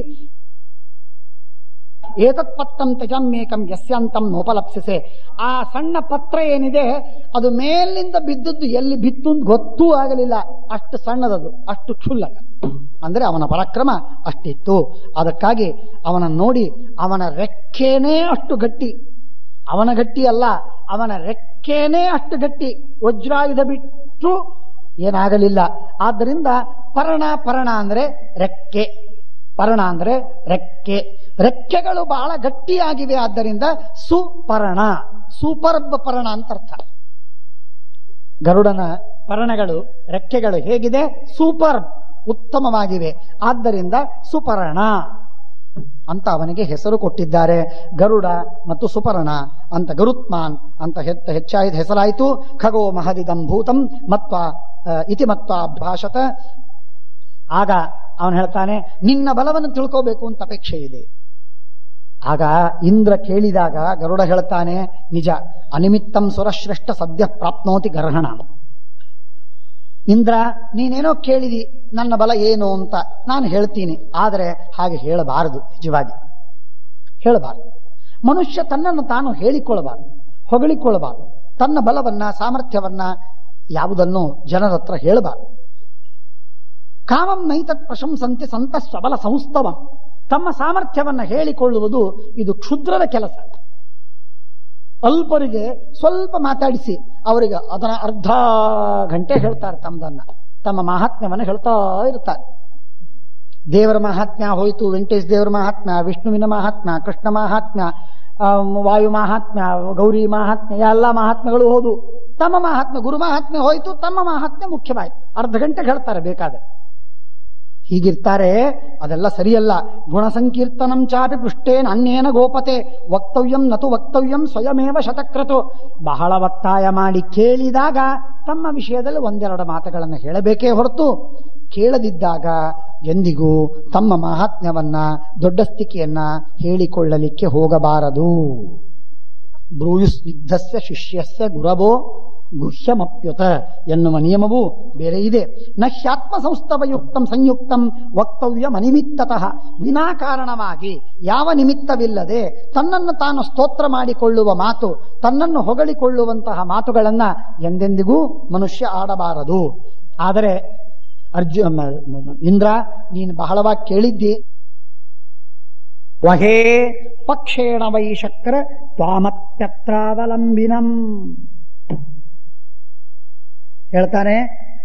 ಇಡೀ ಭೂಮಿ, ಇಡೀ 14 ಲೋಕಗಳನ್ನ, ಇಡೀ ಬ್ರಹ್ಮಾಂಡವನ್ನ ಸಂಪೂರ್ಣವಾಗಿ ಸಸಾಗರ ಜಲಾನಿಮ, ಎಷ್ಟು ನೀರೋ, ಎಷ್ಟು ಪರ್ವತವೋ, ಎಷ್ಟು ಸಮುದ್ರವೋ, ಎಷ್ಟು ಲೋಕಗಳೋ ಎಲ್ಲದರಿಂದ ಸಹಿತವಾದ ನೀನು ಇದರೊಳಗೆ ಕೂತ್ಕೋ, ಈ ಬ್ರಹ್ಮಾಂಡದೊಳಗೆ ನಿನ್ನನ್ನೂ ಸಹಿತವಾಗಿ ವಹೇ ಪಕ್ಷೇಣ ವೈ ಶಕ್ರ ತ್ವಾಮಪ್ಯತ್ರಾವಲಂಬಿನಂ. ಇದನ್ನ ನನ್ನ ಒಂದೇ ರೆಕ್ಕೆ ಮೇಲೆ ನಾನು ಹೊರ್ತೀನಿ, ಒಂದೇ ರೆಕ್ಕೆ ಮೇಲೆ. ಸಹಸ್ರಮೂರ್ಧ್ವಸ್ಯ ಬತೈಕ ಮೂರ್ಧಿ, 1000 ಹೆಡೆಗಳ ಮೇಲೆ, ಶೇಷದೇವರ 1000 ಹೆಡೆಗಳಲ್ಲಿಯ ಒಂದು ಹೆಡೆಯ ಮೇಲೆ ಇಡಿಯಾದ ಬ್ರಹ್ಮಾಂಡ ಒಂದು ಸಾಸಿವೆಯಂತೆ ಇದೆ. ಇಲ್ಲೇ ಕತೆ ಬರ್ತದೆ ಮುಂದೆ. ಅಂದಮೇಲೆ ಶೇಷದೇವರಿಗೆ ಸಮಾನವಾಗಿರುವ, ಶೇಷದೇವರಿಗೆ ತಾರತಮ್ಯದಲ್ಲಿ ಪೂರ್ಣ ಸಮಾನರಾಗಿರುವ ಗರುಡದೇವರು ಕೂಡ ಇಡೀ ಬ್ರಹ್ಮಾಂಡವನ್ನು ಹೊರುವ ಸಾಮರ್ಥ್ಯವುಳ್ಳವರು ಎನ್ನುವ ಮಾತು ಎಷ್ಟು ಸ್ಪಷ್ಟವಾಗಿ ಗೊತ್ತಾಗ್ತದೆ. ತಾರತಮ್ಯ ಇದರಿಂದ ಸಿದ್ಧವಾಗಿ. ಗರುಡ ಶೇಷರಿಬ್ಬರೂ ಸಮಾನರು. ಅರ್ಥವಾಯ್ತಾ? ವಿದ್ಯಾರ್ಥಿಗಳು ತಿಳ್ಕೋಬೇಕಿದನ್ನ. ಗರುಡ ಶೇಷರಿಬ್ಬರೂ ಸಮಾನ. ಯಾಕೆ? ಶೇಷನ ಸಾಮರ್ಥ್ಯವೇನೋ ಶಾಸ್ತ್ರದಲ್ಲಿ ಕೇಳಿದ್ದೇವೋ ಅದೇ ಮಾತನ್ನ ಗರುಡ ಸಪರ್ವತವನಾಮುರ್ವೀಂ ಸಸಾಗರ ಜಲಾಮಿಮಾಂ ವಹೇ ಪಕ್ಷೇಣ ವೈ ಶಕ್ರ ತ್ವಾಮಪ್ಯತ್ರಾವಲಂಬಿನಂ. ಇಡೀ ಬ್ರಹ್ಮಾಂಡವನ್ನು ಹೊರುವ ಸಾಮರ್ಥ್ಯ ಅಪಾರವಾಗಿ ನನಗುಂಟು. ಒಂದೇ ಹೆಜ್ಜೆ, ಒಂದೇ ರೆಕ್ಕೆಯಿಂದ ಹೊರಬಹುದು ನಾನು. ಅವನು ಒಂದೇ ಹೆಡೆಯ ಮೇಲೆ ನಾನು ಹೊರಬಹುದು, ಅವನು ಒಂದೇ ರೆಕ್ಕೆಯ ಮೇಲೆ ಹೊರಬಹುದು ನಾನು. ಹೀಗೆ ಗರುಡ ಶೇಷರ ಸಾಮರ್ಥ್ಯ ಸಮಾನ. ಶ್ರೀಮದ್ ಆಚಾರ್ಯರ ತಾರತಮ್ಯದ ಕಲ್ಪನೆ, ಕಾನ್ಸೆಪ್ಟ್ಗಳೇನಿವೆ ಅವುಗಳು ಎಷ್ಟು ಸ್ಫುಟವಾಗಿ ನಮಗೆ ತೋರ್ತವೆ ನೋಡ್ಕೊಳ್ಳಿ, ಎಷ್ಟು ಚೆನ್ನಾಗಿ. ಆಗ ಇತ್ಯುಕ್ತವಚನಂ ವೀರಂ ಕಿರೀಟಿ ಶ್ರೀಮತಂವರಃ. ಆಗ ಇಂದ್ರ ಅಂತಾನೆ, ಅಮೃತವನ್ನು ಒಯ್ತಾ ಇದ್ದೀಯಲ್ಲ, ಯಾಕೆ ಒಯ್ತಾ ಇದ್ದೀಯಪ್ಪ? ಬೇಡ, ಇದು ದೇವತಾ ಲೋಕದಲ್ಲಿ ಇರಬೇಕಾದದ್ದು, ಕೆಳಗೆ ಯಾರಿಗೆ ಕೊಡ್ತಾ ಇದ್ದಿ? ಇಲ್ಲ, ನಮ್ಮ ತಾಯಿ ದಾಸ್ಯ ಹೋಗಬೇಕು, ಅದಕ್ಕಾಗಿ ನಾಗಗಳಿಗೆ ತಂದು ಕೊಡ್ತೇನೆ ಅಂತ ಹೇಳಿದ್ದೇನೆ. ಅವರು ಷರ್ತು ಹಾಕಿದ್ದಾರೆ, ಆದ್ದರಿಂದ ಆ ಕರಾರನ್ನು ಪೂರ್ಣ ಮಾಡುವುದಕ್ಕಾಗಿ ನಾನು ಒಯ್ತಾ ಇದ್ದೇನೆ. ನನಗೇನು ಬೇಕಾಗಿಲ್ಲ, ನಾನು ಒಯ್ದು ಅವರಿಗೆ ಕೊಡ್ತೇನೆ. ಕೊಟ್ಟ ತಕ್ಷಣಕ್ಕೆ ನೀನು ತೆಗೆದುಕೊಂಡು ಹೋಗಲಿಕ್ಕೆ ಚಿಂತೆ ಇಲ್ಲ ಇಂದ್ರ, ಬಂದು ನೀನು ಒಯ್ದು ಬಿಡುದ. ಗರುಡ ಹೇಳಿಬಿಟ್ಟ ಇಂದ್ರನಿಗೆ, ಅಮೃತ ಬೇರೆಯವರಿಗೆ ಕುಡಿಸಬಾರದಲ್ಲ. ಬೇಡವೇ ಬೇಡ, ಅದು ಹಾವುಗಳಿಗೆ. ಹಾವಿಗೆ ಹಾಲೆರಿಬಾರದು ಅಂತಂತಾರೆ. ಹಾವಿಗೆ ಹಾಲಿರಿಬಾರದು ಅಂತಂತಾರೆ. ಅಂಥದ್ದು ಹಾವಿಗೆ ಅಮೃತ ಕುಡಿಸ್ತೀಯ? ನನಗೇನು ಕುಡಿಸೋ ಇಚ್ಛೆ ಇಲ್ಲ, ತಂದು ಕೊಡು ಅಂತ ಹೇಳಿದ್ದಾರೆ. ತಂದು ಮುಂದೆ ಇಟ್ಟು ಬಿಡ್ತೀನಿ, ತಗೊಂಡು ಹೋಗ್ಬಿಡು ನೀನು. ನಂದೇನು ಚಿಂತೆ, ನನಗೇನು ಅಭ್ಯಂತರವಿಲ್ಲ, ನಂದೇನು ತಕರಾರಿಲ್ಲ ಅಂತ ಹೇಳದ ಪರಮಾತ್ಮ ಗರುಡ. ನಕಾರ್ಯಂ ಯದಿ ಸೋಮೇನ ಮಮ ಸೋಮತ್ ಪ್ರದೀಯತಾಂ ಅಸ್ಮಂಸ್ತೆ ಹಿ ಪ್ರಬಾಧೇಯು ಏಭ್ಯೋ ದದ್ಯಾತ್ ಭವಾನಿಮಂ ನದಾಸ್ಯಾಮಿ ಸಮಾಪಾತುಂ. ಅವನು ಹೇಳ್ತಾನೆ, ನಾನು ಅವರ ಕುಡಿಲಿಕ್ಕೆ ಅವರ ಕೈಯಲ್ಲಿ ಹಾಕಿ ಕುಡುದಿಲ್ಲ, ಕಪ್ಪು ಬಸಿಯೊಳಗೆ ಕುಡುದಿಲ್ಲ, ಲೋಟದಲ್ಲಿ ಕುಡುದಿಲ್ಲ, ಇಟ್ಟಿರ್ತೀನಿ ಕಲಶದಲ್ಲಿ, ಅವರು ಬಂದು ಕುಡಿಬೇಕು. ಅಷ್ಟೊಳಗೆ ನೀನು ಒಯ್ದ್ರೆ ನನಗೇನು ಚಿಂತಿಲ್ಲ, ನನ್ನ ಕರಾರು ಮುಗಿದೋಯ್ತು. ನಾವೆಲ್ಲ ಹೀಗೆ ಕೆಲಸ ಮಾಡಬೇಕು. ಈ ಹಾವುಗಳ ಜೊತೆಗೆ, ಈ ಮೂಢರ ಜೊತೆಗೆ, ಈ ದುಷ್ಟರ ಜೊತೆಗೆ ವ್ಯವಹಾರ ಹೇಗೆ ಮಾಡಬೇಕು? ನಿಕೃತ್ಯ, ಮೋಸ ಮಾಡ್ತಾನೆ ಮಾಡಬೇಕು. ಮಹಾಕಪಟಿಗಳು ಸ್ವಯಂ ಅಂಕು ಡಂಕು ಓಡಾಡ್ತಿರ್ತಾರೆ, ಅಂಥವರ ಜೊತೆಗೆ ಸರಳವಾಗಿ ವ್ಯವಹಾರ ಮಾಡಬೇಕೇನು? ಡಂಕು ಓಡಾಡುವವರ ಹಾವುಗಳ ಜೊತೆಗೆ ಮಾಡಬಾರ್ದು. ಆದ್ದರಿಂದ ಯತ್ರೇವಂತು ಸಹಸ್ರಾಕ್ಷ ನಿಕ್ಷೇಪೇ ಮಹಂ ಸ್ವಯಂ ತಮಾದಾಯ ತತಸ್ತೂರ್ಣಂ ಹರೇಥಾಹ. ಎಲ್ಲಿ ನಾನು ಇಡ್ತೇನೋ ಆ ಕ್ಷಣಕ್ಕೆ ಅವರನ್ನು ಎತ್ತಿ ಒಯ್ದು ಬಿಡುವನ, ಚಿಂತಿಲ್ಲ. ಇತ್ಯುಕ್ತ ಪ್ರತ್ಯುವಾಚೇದ ವಾಕ್ಯೇನಾನೇನ ತುಷ್ಟೋಹಂ ಯಮಿಚ್ಛಸಿ ವರಂ ಮತ್ತಸ್ತಮ್ಮ ತಮ್ಮ ಗ್ರಹಣ ಖಗೋತ್ತಮ. ಆಗ ಇಂದ್ರ ಗರುಡನಿಗೆ ವರವನ್ನು ಕೊಡ್ತಾನೆ. ಇಂದ್ರ ಗರುಡ, ನಿನಗೇನು ವರ ಬೇಕೋ ಬೇಡು, ನಾನು ಕೊಡ್ತೇನೆ. ಇಂದ್ರ ಸಣ್ಣ ಮನುಷ್ಯ, ಸಾಮಾನ್ಯ ಇಂಡಸ್ಟ್ರಿ ಇಟ್ಟವನು. ಧೀರುಬಾಯಿ ಅಂಬಾನಿಗೆ ಹೇಳೋದು, ನಿಮಗೆ ಬೇಕಾದ ವರವನ್ನು ಬೇಡಿ, ನಮ್ಮಿಂದ ಏನಾರು ಆಗೋದಾದ್ರೆ ಕೊಡ್ತೀನಿ. ಇವನೇನು ಕೊಡೋದು ಗರುಡನಿಗೆ? ಇಂದ್ರ ಸಾಮಾನ್ಯ ಹುಡುಗ. ಆದರೆ ಅದಕ್ಕೆ ಗರುಡ ಹೇಳ್ತಾನೆ, ಎಸ್, ನೀನು ಇಷ್ಟು ಆಫರ್ ಮಾಡಿದೆಯಲ್ಲ ಅದಕ್ಕೆ ನಂಗೆ ಸಂತೋಷ. ನೀನು ಆಫರ್ ಮಾಡಿದೆಯಲ್ಲ ಸಾಕು, ಅದಕ್ಕೇನೆ I am happy, thanks, many many thanks. ಏಕಾದಶಿ ಚಹಾಗಿ ಕುಡಿಯುವುದಿಲ್ಲ, ಆದರೂ ನೀವು ಆಫರ್ ಮಾಡಿದ್ದಕ್ಕೆ ಸಂತೋಷ. ಗರುಡ ಉವಾಚ ಈಶೋಹಮಪಿ ಸರ್ವಸ್ಯ ಕರಿಷ್ಯಾಮಿ ತು ತೀರ್ಥಿತಾಂ ಭವೇಯುರ್ಭುಜಗ ಶಕ್ರ ಮಮ ಭಕ್ಷ್ಯ ಮಹಾಬಲಾಹ. ನನಗೆಲ್ಲ ಸಾಮರ್ಥ್ಯವಿದೆ, ನೀನು ಕೇಳಿದಿ, ಆದ್ದರಿಂದ ನಿನಗೊಂದು ವರ ಬೇಡ್ತಿ. ನಿನಗೊಂದು ಮಾನ ಕೊಡಬೇಕು, ನಿನಗೆ ಮರ್ಯಾದೆ ಕೊಡಬೇಕು, ಆದ್ದರಿಂದ ನಿನಗೊಂದು ವರ ಬೇಡ್ತಿ. ಏನು ವರ? ಏನಿಲ್ಲ, ನಾನು ಗರುಡ, ನನಗೆ ಆಹಾರ ಬೇಕು, ಮೇಲಿಂದ ಮೇಲೆ ಆಹಾರ ಬೇಕು. ಆದ್ದರಿಂದ ನಮಗೆ ಆ ನಮ್ಮ ಕದ್ರೂನ್ ಮಕ್ಕಳು ಏನು ಹಾವುಗಳಿವೆಯಲ್ಲ, ಆ ಹಾವುಗಳೆಲ್ಲ ನನಗೆ ಆಹಾರವಾಗಿ ಸಿಗಬೇಕು. ಇದು ವರ. ಇಂದ್ರ ತಥಾಸ್ತು. ಇಬ್ರು ಪರಸ್ಪರ ವರ ಪ್ರದಾನ ಮಾಡಿಕೊಂಡು ಖುಷಿಯಾದ. ಹಾವುಗಳ ಸತ್ರ ಇವನಿಗೇನು, ಇಬ್ರಿಗೇನು, ಇಬ್ರಿಗೂ ಗಂಟು ಹೋಗುವುದಿಲ್ಲ. ಹಾಗಲೇ ಆಯ್ತು, ಸರಿ ಅಂತ. ಈಶ್ವರಂ ದೈವದೇವಂ ಮಹಾತ್ಮಾನಂ ಯೋಗಿನಾಂ ಈಶ್ವರಂ ಹರಿಂ ಸಚಾನ್ಮಮೋದ ತಂಚಾರ್ಥಂ ಯಥೋಕ್ತಂ ಗರುಡೇನವೈ. ಆ ಗರುಡ ಹೇಳಿದ್ದನ್ನ ಒಪ್ಪಿದ, ಪರಮಾತ್ಮನೂ ಒಪ್ಪಿದ, ದೇವರು ಒಪ್ಪಿದ್ದಕ್ಕೆ ಆಗಲಿ ಅಂತ ಹೇಳಿದ್ರು. ಆ ಪ್ರಕಾರ ಆಯಿತು. ಆಮೇಲೆ ಗರುಡ ತಂದದ್ದೇ ತಂದು ಹಾವುಗಳಿಗೆ ಕರೆದ. ಹಾವುಗಳ ಬನ್ರಿ. ಅವು ಕರ್ಕೋಟಕ, ನಾಗ, ಧೃತರಾಷ್ಟ್ರ, ಅವೆಲ್ಲ ನಾಗಗಳು, ಹಾವುಗಳು, ನೂರಾರು ಸಾವಿರಾರು ಲಕ್ಷಾವಧಿ ಹಾವುಗಳು, ಎಲ್ಲ ಹಾವುಗಳು ಬಂದು ಬರ ಬರ ಬರ ಬರ ಬರ ಬಂದು. ನೋಡಿ, ಈಗ ಅಮೃತ ತಂದೀನಿ, ಇದು ಮಡಿ, ಧಾಬಳಿಯೊಳಗೆ ಮುಚ್ಚಿ ತಂದೀನಿ, ಗೊತ್ತಾಯ್ತಿಲ್ಲೋ? ಆದ್ದರಿಂದ ಇದನ್ನ ಮಡಿ, ಇದನ್ನ ನೀವೆಲ್ಲ ಸ್ನಾನ ಮಾಡಿ ಬಂದು ಆಚಮನ ಮಾಡಿ ಪೂರ್ವಕ್ಕೆ ಮುಖ ಮಾಡಿಕೊಂಡು ದರ್ಭ ಹಾಸಿರ್ತೀವಿ, ಅದರ ಮೇಲೆ ಇಟ್ಟಿರ್ತೀನಿ ಮಡಿಯಲ್ಲಿ. ಆಮೇಲೆ ನೀವು ಅದನ್ನು ಕುಡಿಬೇಕು. ಹಾಗೆ ಹೀಗೆ ಬಂದು ಮುಟ್ಟಿದ್ರಿ ಅಂತಂದ್ರೆ ಮೈಲಿ ಆಗ್ತದೆ. ಆಮೇಲೆ ಇಂದ್ರ ನಮಗೆ ಬೈತಾನೆ. ಆದ್ದರಿಂದ ಮಡಿಯಲ್ಲಿದೆ. ಸರಿ, ಸ್ನಾನ ಮಾಡಿ ಬರ್ತೀವಿ ಅಂತ ಹೇಳಿ ಎಲ್ಲ ಕಲಶವನ್ನು ಇಟ್ಟ ಗರುಡ. ಯಥಾವಸ್ಥಿತ ಕಲಶ ದರ್ಭದ ಮೇಲೆ ಹಾಸಿ ಕಲಶ ಇಟ್ಟ. ಅವೆಲ್ಲ ನೋಡಿ ಸ್ನಾನಕ್ಕೆ ಹೋದ್ರು. ಢಡ್ಡುಗಳು ಸ್ನಾನಕ್ಕೆ ಹೋದ್ರೆ ಇಲ್ಲಿ ಆ ಅಮೃತ ರಕ್ಷಣೆ ಮಾಡಬೇಕು ಅಂತ ತಲೆಯೊಳಗಿಲ್ಲ. ಇಂದ್ರ ಬಂದವನೇ ಬಂದ, ಎತ್ತಿದ, ತಗೊಂಡು ಹೋಗ್ಬಿಟ್ಟ. ಅವಕ್ಕೇನು ಅಂತಂದ್ರೆ ದರ್ಭದ ಮೇಲೆ ಇಟ್ಟೀನಿ ಅಂತಂದ್ರೆ ದರ್ಭದ ಮೇಲೆ ಆ ಅಮೃತವನ್ನು ಸುರಿದಾನೆ ಅಂತ ತಿಳ್ಕೊಂಡವು. ಸುರಿದಾನೆ ಅಂತ ತಿಳ್ಕೊಂಡು ಹಾವುಗಳು ಆ ದರ್ಭವನ್ನ ಚೂಪು ಹಾವುಗಳು, ಕುಶಗಳು, ಅವುಗಳನ್ನು ನೆಕ್ಲಿಕ್ಕೆ ಶುರು ಮಾಡಿದ್ರೆ ಆ ದರ್ಭ ಬಿಡುತ್ತಾವೆ. ನಾವು ಸೀಳಿ ಹಾಕಿ ನಾಲಿಗೆ ದ್ವಿಜೀವಾದ ಎರಡೆರಡು ನಾಲಿಗೆ. ಹಾಗಾಗಿ ಅಮೃತ ಸಿಗಲಿಲ್ಲ. ನಾಲಿಗೆ ಹರ್ಕೊಂಡು ರಕ್ತ ಸುರಿಲಿಕ್ಕತ್ತು. ಮತ್ತೆ ದಾಸ್ಯ ಅಂತ ಬಿಟ್ಟು ಹೋಗ್ಬಿಟ್ಟಿತ್ತು. ವಿನತಾನ್ ದಾಸ್ಯ, ಗರುಡ ವಿನತ ಇಬ್ರು ಖುಷಿಯಿಂದ ಆರಾಮಾಗಿ ಹೋಗಿಬಿಟ್ರು. ಅಮೃತನು ತನ್ನಷ್ಟ ತಾನು ಕೃತೋತ್ರ ಪರಿಹಾರಶ್ಚ ಪೂರ್ವಮೇವ ಭುಜಂಗಮೇ ಪ್ರೀತಿರಮೇ ಪರಮಾತ್ಮಯಿ. ಆದ್ದರಿಂದ ಈ ರೀತಿಯಾಗಿ ಆಯಿತು. ಅದಾಸೀಚೈವ ಮಾತೇಯಂ ಅದ್ಯ ಪ್ರಭೃತಿ ಚಾಸ್ತುಮೇ ಶಕ್ರೋಪ್ಯಮೃತಮಾಕ್ಷಿಪ್ಯ ಜಗಾಮ ತ್ರಿದಿವಂ ಪುನಃ. ಎತ್ತಿ ತೆಗೆದುಕೊಂಡು ಹೋದ್ರು. ಆ ಹಾವುಗಳು ಬಂದು ಆಮೇಲೆ ಸ್ನಾನ ಮಾಡಿ ಜಪ ಬಂದು ಸ್ನಾನ ಮಾಡಿ ಮುದ್ರಿಗೋಪಿಚನ ಹಚ್ಕೊಂಡು ಜಪ ಮಾಡಿಕೊಂಡು ಬಂದು ಮಂಗಲ ಸ್ನಾನ, ಇವತ್ತು ಅಮೃತ ಕುಡಿಯುವುದು ಅಂತ ಹೇಳಿ ಹೆಂಡಂದ್ರ ಕಡೆಯಿಂದ ಆರತಿ ಮಾಡಿಸ್ಕೊಂಡು ಪುಣ್ಯಾವಚನೆ ಮಾಡಿಸ್ಕೊಂಡು ಕೃತಮಂಗಲಾಹ ಕೃತಜಪ್ಯಾಶ್ಚ ಪ್ರಹೃಷ್ಟಾಹ ಕೃತಮಂಗಲಾಹ, ಇವತ್ತು ಭಾರಿ ಅಂತ ಹೇಳಿ ಕಾರ್ಯಕ್ರಮ ಅಂತ ಹೇಳಿ ಪುಣ್ಯಾವಾಚನೆ ಮಾಡಿಸ್ಕೊಂಡು ಎಲ್ಲ ಬಂದು ಆ ದರ್ಭದ ಮೇಲೆ ಅಮೃತ ಇಟ್ಟಾನಂತೇಳಿ ನೆಕ್ಕಿದ್ರಲ್ಲೇನಿದೆ? ದರ್ಭನೇ ದರ್ಭ. ಹೇಳಿ ಕೇಳಿ ದರ್ಭ, ಕುಶ ನಾಲಿಗೆ ಸೀಳೋಯ್ತು ಎಲ್ಲದ್ದು. ಸೋಮಸ್ಥಾನವಿದಂ ಚೇತಿ ದರ್ಭಂಸ್ತೆ ಲಿಲಿಹುಸ್ತದ ತಥೋದ್ವಿಧಾ ಕೃತಾ ಜಿಹ್ವಾಹ ಸರ್ಪಾಣಂತೇನ ಕರ್ಮಣ ಅಭವಂಶ್ಚಾಮೃತ ಸ್ಪರ್ಶ ದರ್ಭಾಸ್ತೆ ಅಥ ಪವಿತ್ರಿಣಃ. ಅಮೃತವನ್ನು ಇಟ್ಟದ್ದಕ್ಕಾಗಿ ಆ ಪವಿತ್ರ ದರ್ಭಗಳೆಲ್ಲ ಪವಿತ್ರ ಅಂತ ಹಾಗೆ ಪವಿತ್ರವಾಗಿವೆ. ಈ ರೀತಿಯಾಗಿ ಆಯಿತು. ಹೀಗೆ ಆ ವಿನತಾದೇವಿಯ ದಾಸ್ಯವನ್ನ ಪರಿಹಾರ ಮಾಡಿಸಿದ. ಪಕ್ಷಿ ಶ್ರೇಷ್ಠೋಪರಸ್ಸನ್ ಅಮೃತಮಿಹ ಪದಂ ಸಂಪದೇಸ್ಯ ವಯಂವೋ ನಾದರ್ಪಂ ಆಯುದರ್ಪಾಹ ಭಜತ ತಸ್ತಾಗ್ವಹ ದ್ವಿಜಿಹ್ವಾಹ ಅಂತ ಹೇಳಿದಂತೆ ಬಹಳ ಸುಂದರವಾಗಿ ಮಧ್ವವಿಜಯದಲ್ಲಿ ಇದನ್ನು ವರ್ಣನೆ ಮಾಡಿದ್ದಾರೆ, ದೃಷ್ಟಾಂತವಾಗಿ ಕೊಟ್ಟಿದ್ದಾರೆ ಶ್ರೀಮದಾಚಾರ್ಯ ಸಲುವಾಗಿ. ಆ ರೀತಿಯಾಗಿ ಗರುಡ ಅಮೃತವನ್ನ ತಂದು ಹಾವುಗಳಿಗೆ ಕೊಟ್ಟು ತಾಯಿಯ ದಾಸ್ಯವನ್ನು ಬಿಡಿಸಿ ವಿಷ್ಣುವಿನಿಂದ ವರ ಪಡೆದು ವಿಷ್ಣುವಿಗೆ ವರ ಕೊಟ್ಟು ವಿಷ್ಣುವಿನ ಸೇವೆ ಮಾಡಿ ಇಂದ್ರನ ಸಖ್ಯವನ್ನು ಗಳಿಸಿ ಇಂದ್ರನಿಗಿಂತಲೂ 100 ಪಟ್ಟು ಉತ್ತಮನಾಗಿರತಕ್ಕ ಇಡೀ ಬ್ರಹ್ಮಾಂಡವನ್ನು ಧಾರಣ ಮಾಡಿದ ಮಹಾಸಮರ್ಥನಾದ ಗರುಡಾರೂಢನಾದ ಪರಮಾತ್ಮ ಶ್ರೀಕರನಾರಾಯಣ ಇಲ್ಲಿ ಸನ್ನಿಹಿತನಾಗಿದ್ದಾನೆ. ಸ್ಮರಣೆ ಮಾಡಬೇಕು. ಗರುಡ ರೂಪಿಯಾಗಿರುತ್ತೆ. ಗರುಡ ಬಹಳ ದೊಡ್ಡ ದೇವತೆ. ಇಂದ್ರದೇವರಿಗಿಂತಲೂ 100 ಪಟ್ಟು ಹೆಚ್ಚು, ಶೇಷದೇವರಿಗೂ ರುದ್ರದೇವರಿಗೂ ಸಮಾನ. ಇಂಥ ಮಹಾಪರಾಕ್ರಮಿಯಾದ ದೊಡ್ಡ ದೇವತೆ. ಹಾಗಾಗಿ ಆ ಗರುಡ ದೇವರು ವೇದಗಳಿಗೆ ಅಭಿಮಾನಿ ದೇವತೆಗಳು. ಅದು ವಿಶೇಷವಾಗಿ ಸ್ಮರಣೆ ಮಾಡಬೇಕಾದದ್ದು. ಆದ್ದರಿಂದ ಮರೆಯದೆ ಚಿಂತನೆ ಮಾಡಬೇಕು.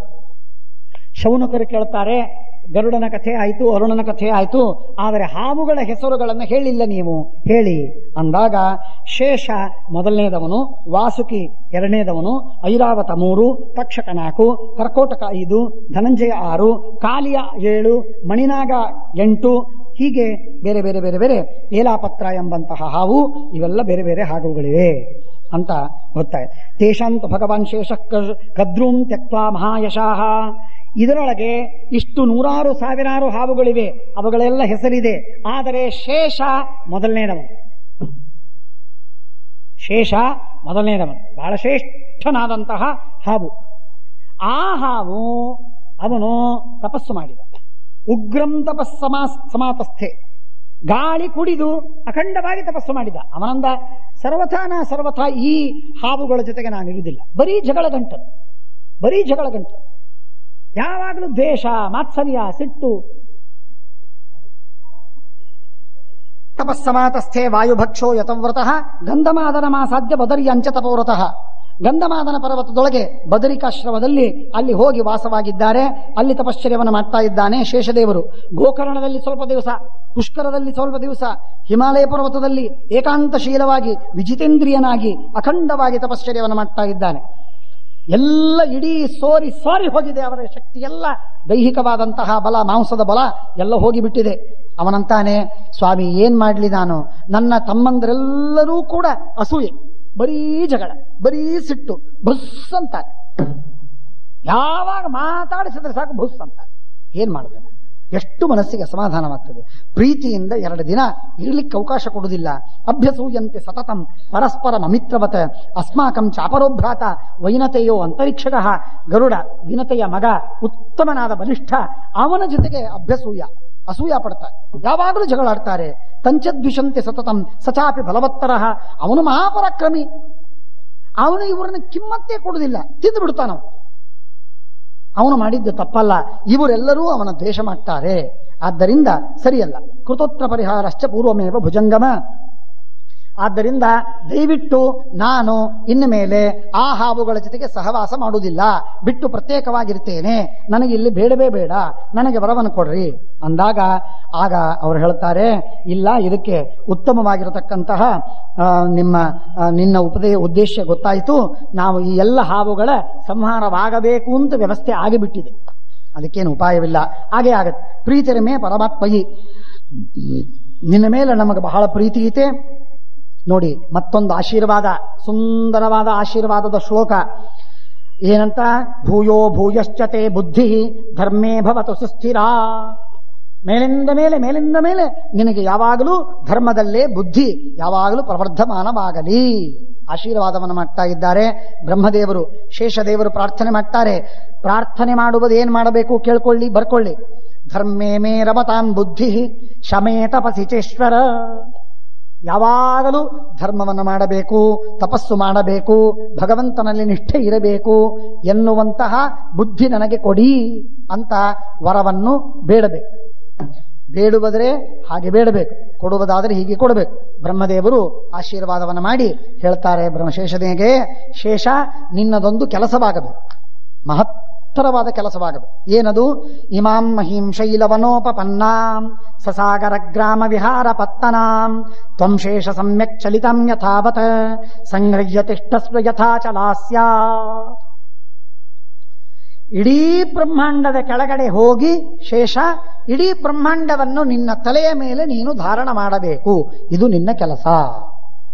ನೋಡಿ, ಹಿಂದಿನ ಅಧ್ಯಾಯದಲ್ಲಿ ಗರುಡದೇವರು ಹೇಳಿಕೊಳ್ತಾರೆ, ಇಡೀ ಬ್ರಹ್ಮಾಂಡವನ್ನು ಒಂದೇ ರೆಕ್ಕೆಯ ಮೇಲೆ ಹೊರುವ ಸಾಮರ್ಥ್ಯ ನನಗುಂಟು ಅಂತ.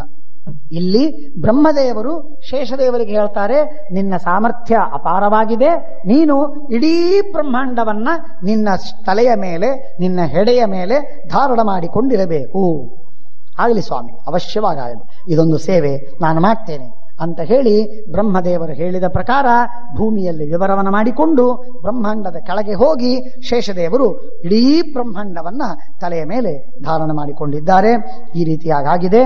ಆಮೇಲೆ ಮುಂದೆ ಮತ್ತೆ ಈ ಎಲ್ಲ ಹಾವುಗಳಿಗೆ ಶಾಪವಾಗಿದೆ. ಎಲ್ಲ ಹಾವುಗಳು ಸತ್ತೋಗಬೇಕು ಅಂತ ಶಾಪ. ಯಾರಿಂದ? ತಾಯಿಯಿಂದ. ಯಾಕೆ?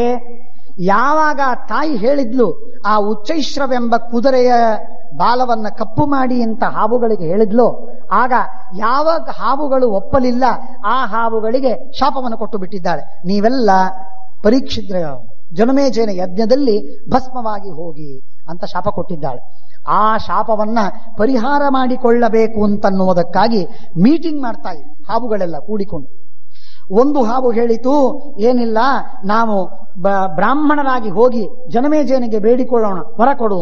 ವರ ಕೊಡ್ತೇನೆ ಅಂತಂತಾನೆ. ನಿನ್ನ ಯಜ್ಞ ನಿಂತು ಬಿಡ್ಲಿ ಅಂತ ಬೇಡೋಣ, ನಿಲ್ಲಿಸಿಬಿಡ್ತಾನೆ, ನಾವು ಸಾಯೋದಿಲ್ಲ ಅಂತ ಒಂದು ಹಾವು. ಇನ್ನೊಂದು ಹಾವು ಅಂತದೆ, ಇಲ್ಲ, ನಾವು ಮಂತ್ರಿಗಳಾಗಿ ಅವರಲ್ಲಿ ಇರೋಣ. ಅವನು ಕರೆದು ಕೇಳ್ತಾನೆ, ನಾವು ಯಜ್ಞವನ್ನ ಮಾಡಬೇಕು, ಸರ್ಪಸತ್ರವನ್ನ ಮಾಡಬೇಕು ಅಂತ ಅನ್ಕೊಂಡಿದ್ದೀನಿ, ನಿಮ್ಮ ಅಭಿಪ್ರಾಯವೇನು ಅಂತ. ಆಗ ನಾವು ಸರ್ಪಸತ್ರದ ಅನೇಕ ದೋಷಗಳನ್ನು ಹೇಳಿ ಹೇಳಿ ಹೇಳಿ ಹೇಳಿ ನಾವು ಸರ್ಪಸತ್ರವನ್ನು ನಿಲ್ಲಿಸಿಬಿಡೋಣ ಮಂತ್ರಿಗಳಾಗಿ ಅಂತ ಮತ್ತೊಂದು. ಇನ್ನೊಂದು ಹೇಳ್ತಾನೆ, ಆ ಉಪಾಧ್ಯಾಯರು ಯಾರು ಪುರೋಹಿತರು ಬರ್ತಾರಲ್ಲ ಆ ಉಪಾಧ್ಯಾಯರಿಗೆ ಕಚ್ಚಿ ಕೊಂದು ಬಿಡೋಣ, ಯಜ್ಞವೇ ನಿಂತು ಹೋಗುತ್ತೆ. ಮತ್ತೊಬ್ರು. ಇನ್ನೊಂದು ಹಾವು ಹೇಳ್ತದೆ, ಹಾಗೆಲ್ಲ ಉಪಯೋಗಿಲ್ಲಪ್ಪ, ಬ್ರಾಹ್ಮಣರಿಗೆ ಕಚ್ಚಿದ್ದಕ್ಕೇನೆ ಪರೀಕ್ಷಿತ್ ರಾಜ ಈಗ ಅವಸ್ಥೆ ಆಯಿತು, ಬೇಡ ಬೇಡ, ಅವೆಲ್ಲ ಬೇಡ, ಅದೆಲ್ಲ ಬೇಡ, ಸರಿಯಲ್ಲ, ಬ್ರಹ್ಮಹತ್ಯ ಬರ್ತದೆ, ಏನು ಮಾಡೋದು? ಹಾಗಾದ್ರೆ ಏನ್ ಮಾಡೋದು? ಏನಿಲ್ಲ, ನಾವು ಆ ಹಾವು ಯಜ್ಞವನ್ನು ಮಾಡ್ತಾ ಇರುವಾಗ ಮೇಲಿಂದ ನೀರು ಸುರಿಸಿ ಯಜ್ಞವನ್ನು ಶಾಂತ ಮಾಡಿಬಿಡೋಣ. ಹುಚ್ಚುಚ್ಚು ಏನೇನೋ ತಲೆಗೆ ಬಂದದ್ದೆಲ್ಲ ಹರಟೆ ಹಾಗೆ ಅಂತ ವಿಚಾರ ಮಾಡ್ತಾ, ಯಜ್ಞ ವಿಘ್ನಂ ಕರೀಕ್ಷಾಣ, ಋತ್ವಿಜರಾಗಿ ಹೋಗೋಣ, ಯಜ್ಞವನ್ನು ಮಾಡ್ತಾ ಇರೋಣ. ಆಗ ಮೊದಲೊಂದು ಕರಾರಾಗಿರ್ತದೆ, ಇಷ್ಟು 1000 ಕೊಡಬೇಕು ಅಂತ ಕರಾರಾಗಿರ್ತದೆ. ಆ ಕರಾರಿನ ಪ್ರಕಾರ ಯಜ್ಞವನ್ನು ಮಾಡ್ಲಿಕ್ಕೆ ಮಾಡೋದು. ಮಾಡ್ತಾ ಇರುವಾಗ ಹೊಗೆ ಬಹಳ ಎಬ್ಬಿಸೋದು, ಬಹಳ ಶ್ರಮ ಪಡೋದು.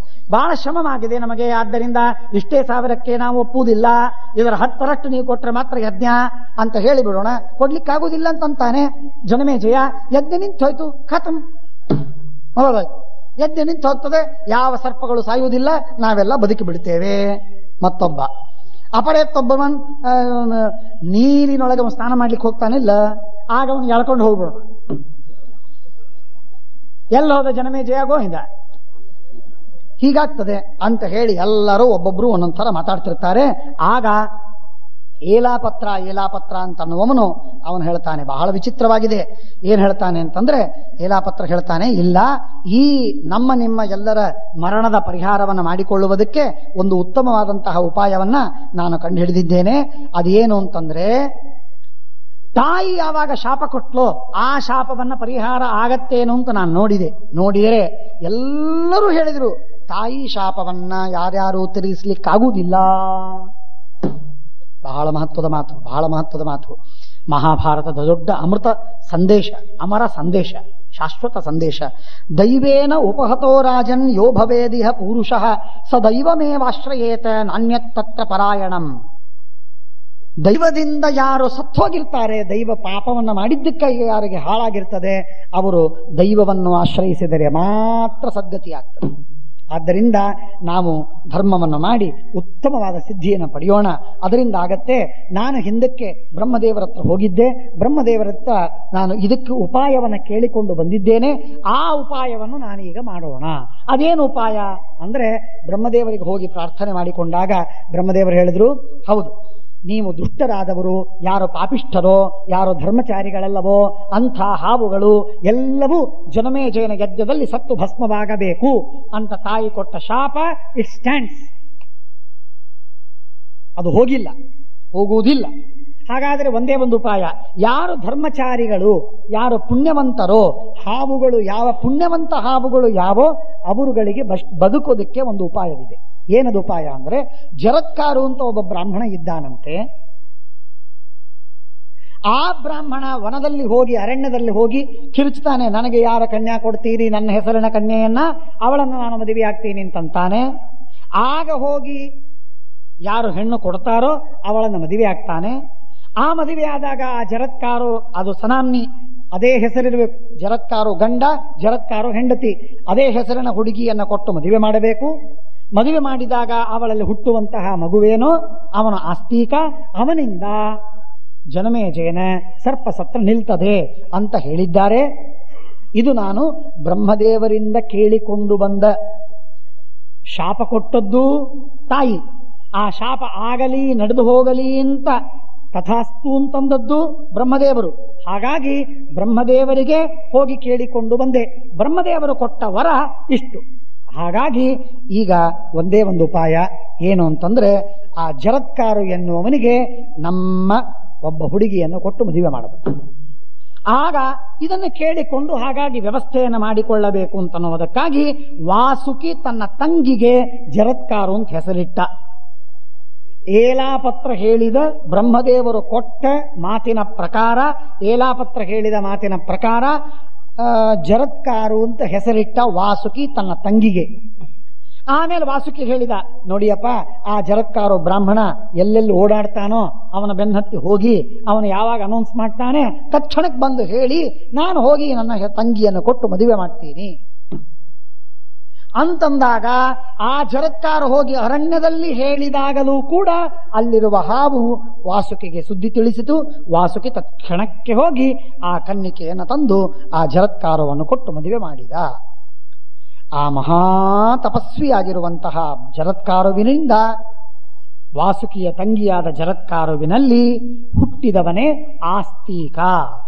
ಆ ಆಸ್ತಿಕನೇ ಮುಂದೆ ಜನಮೇಜಯನ ಯಜ್ಞಕ್ಕೆ ಹೋಗಿ ಸರ್ಪಸತ್ರವನ್ನು ನಿಲ್ಲಿಸಿ ತನ್ನ ಸೋದರ ಮಾವಂದರಾದಂತಹ ಎಲ್ಲ ಸರ್ಪಗಳನ್ನ ಬದುಕಿಸ್ತಾನೆ ಎನ್ನುವಂತಹ ಕಥಾಭಾಗ. ಹಾಗಾಗಿ ಆಸ್ತಿಕ ಆಸ್ತಿಕ ಆಸ್ತಿಕ ಅಂತ ಸ್ಮರಣೆ ಮಾಡಿದರೆ ಸರ್ಪಗಳ ಭೀತಿ, ಸರ್ಪಗಳಿಂದ ಪೀಡೆ ನಮಗಾಗುವುದಿಲ್ಲ, ಪರಿಹಾರವಾಗ್ತದೆ ಎಂಬಂತಹ ಮಾತು ಕಥೆಯನ್ನ ಇಲ್ಲಿ ಹೇಳ್ತಾ ಇದ್ದಾರೆ. ಶ್ರೀಕೃಷ್ಣ ಪ್ರಣಮಸ್ತು. ಅಕ್ಷಯಂ ಕರ್ಮ ಯಸ್ಮಿನ್ ಪರೇಸ್ವರ್ಪಿತಂ ಪ್ರಕ್ಷಯಂ ಯಾಂತ್ಯ ದುಃಖಾನಿ ಯನ್ನಾಮತಃ ಅಕ್ಷರೋ ಯೋಜರಸ್ಸಲವ ದೈವಾಮೃತಃ ಕುಕ್ಷಿಗಮ್ಯಸ್ಯ ವಿಶ್ವಂ ಸದಾ ಜಾದಿಕಂ ಪ್ರೀಣಯಾಮೋ ವಾಸುದೇವಂ ದೇವತಾಮಂಡಲಾಖಂಡಮಂಡನಂ ಅನೇನ ಭಾವಿ ಯತ್ ಪುಣ್ಯಂ ಅವಾಪ್ನೋತು ಗುರುರ್ಮಮ.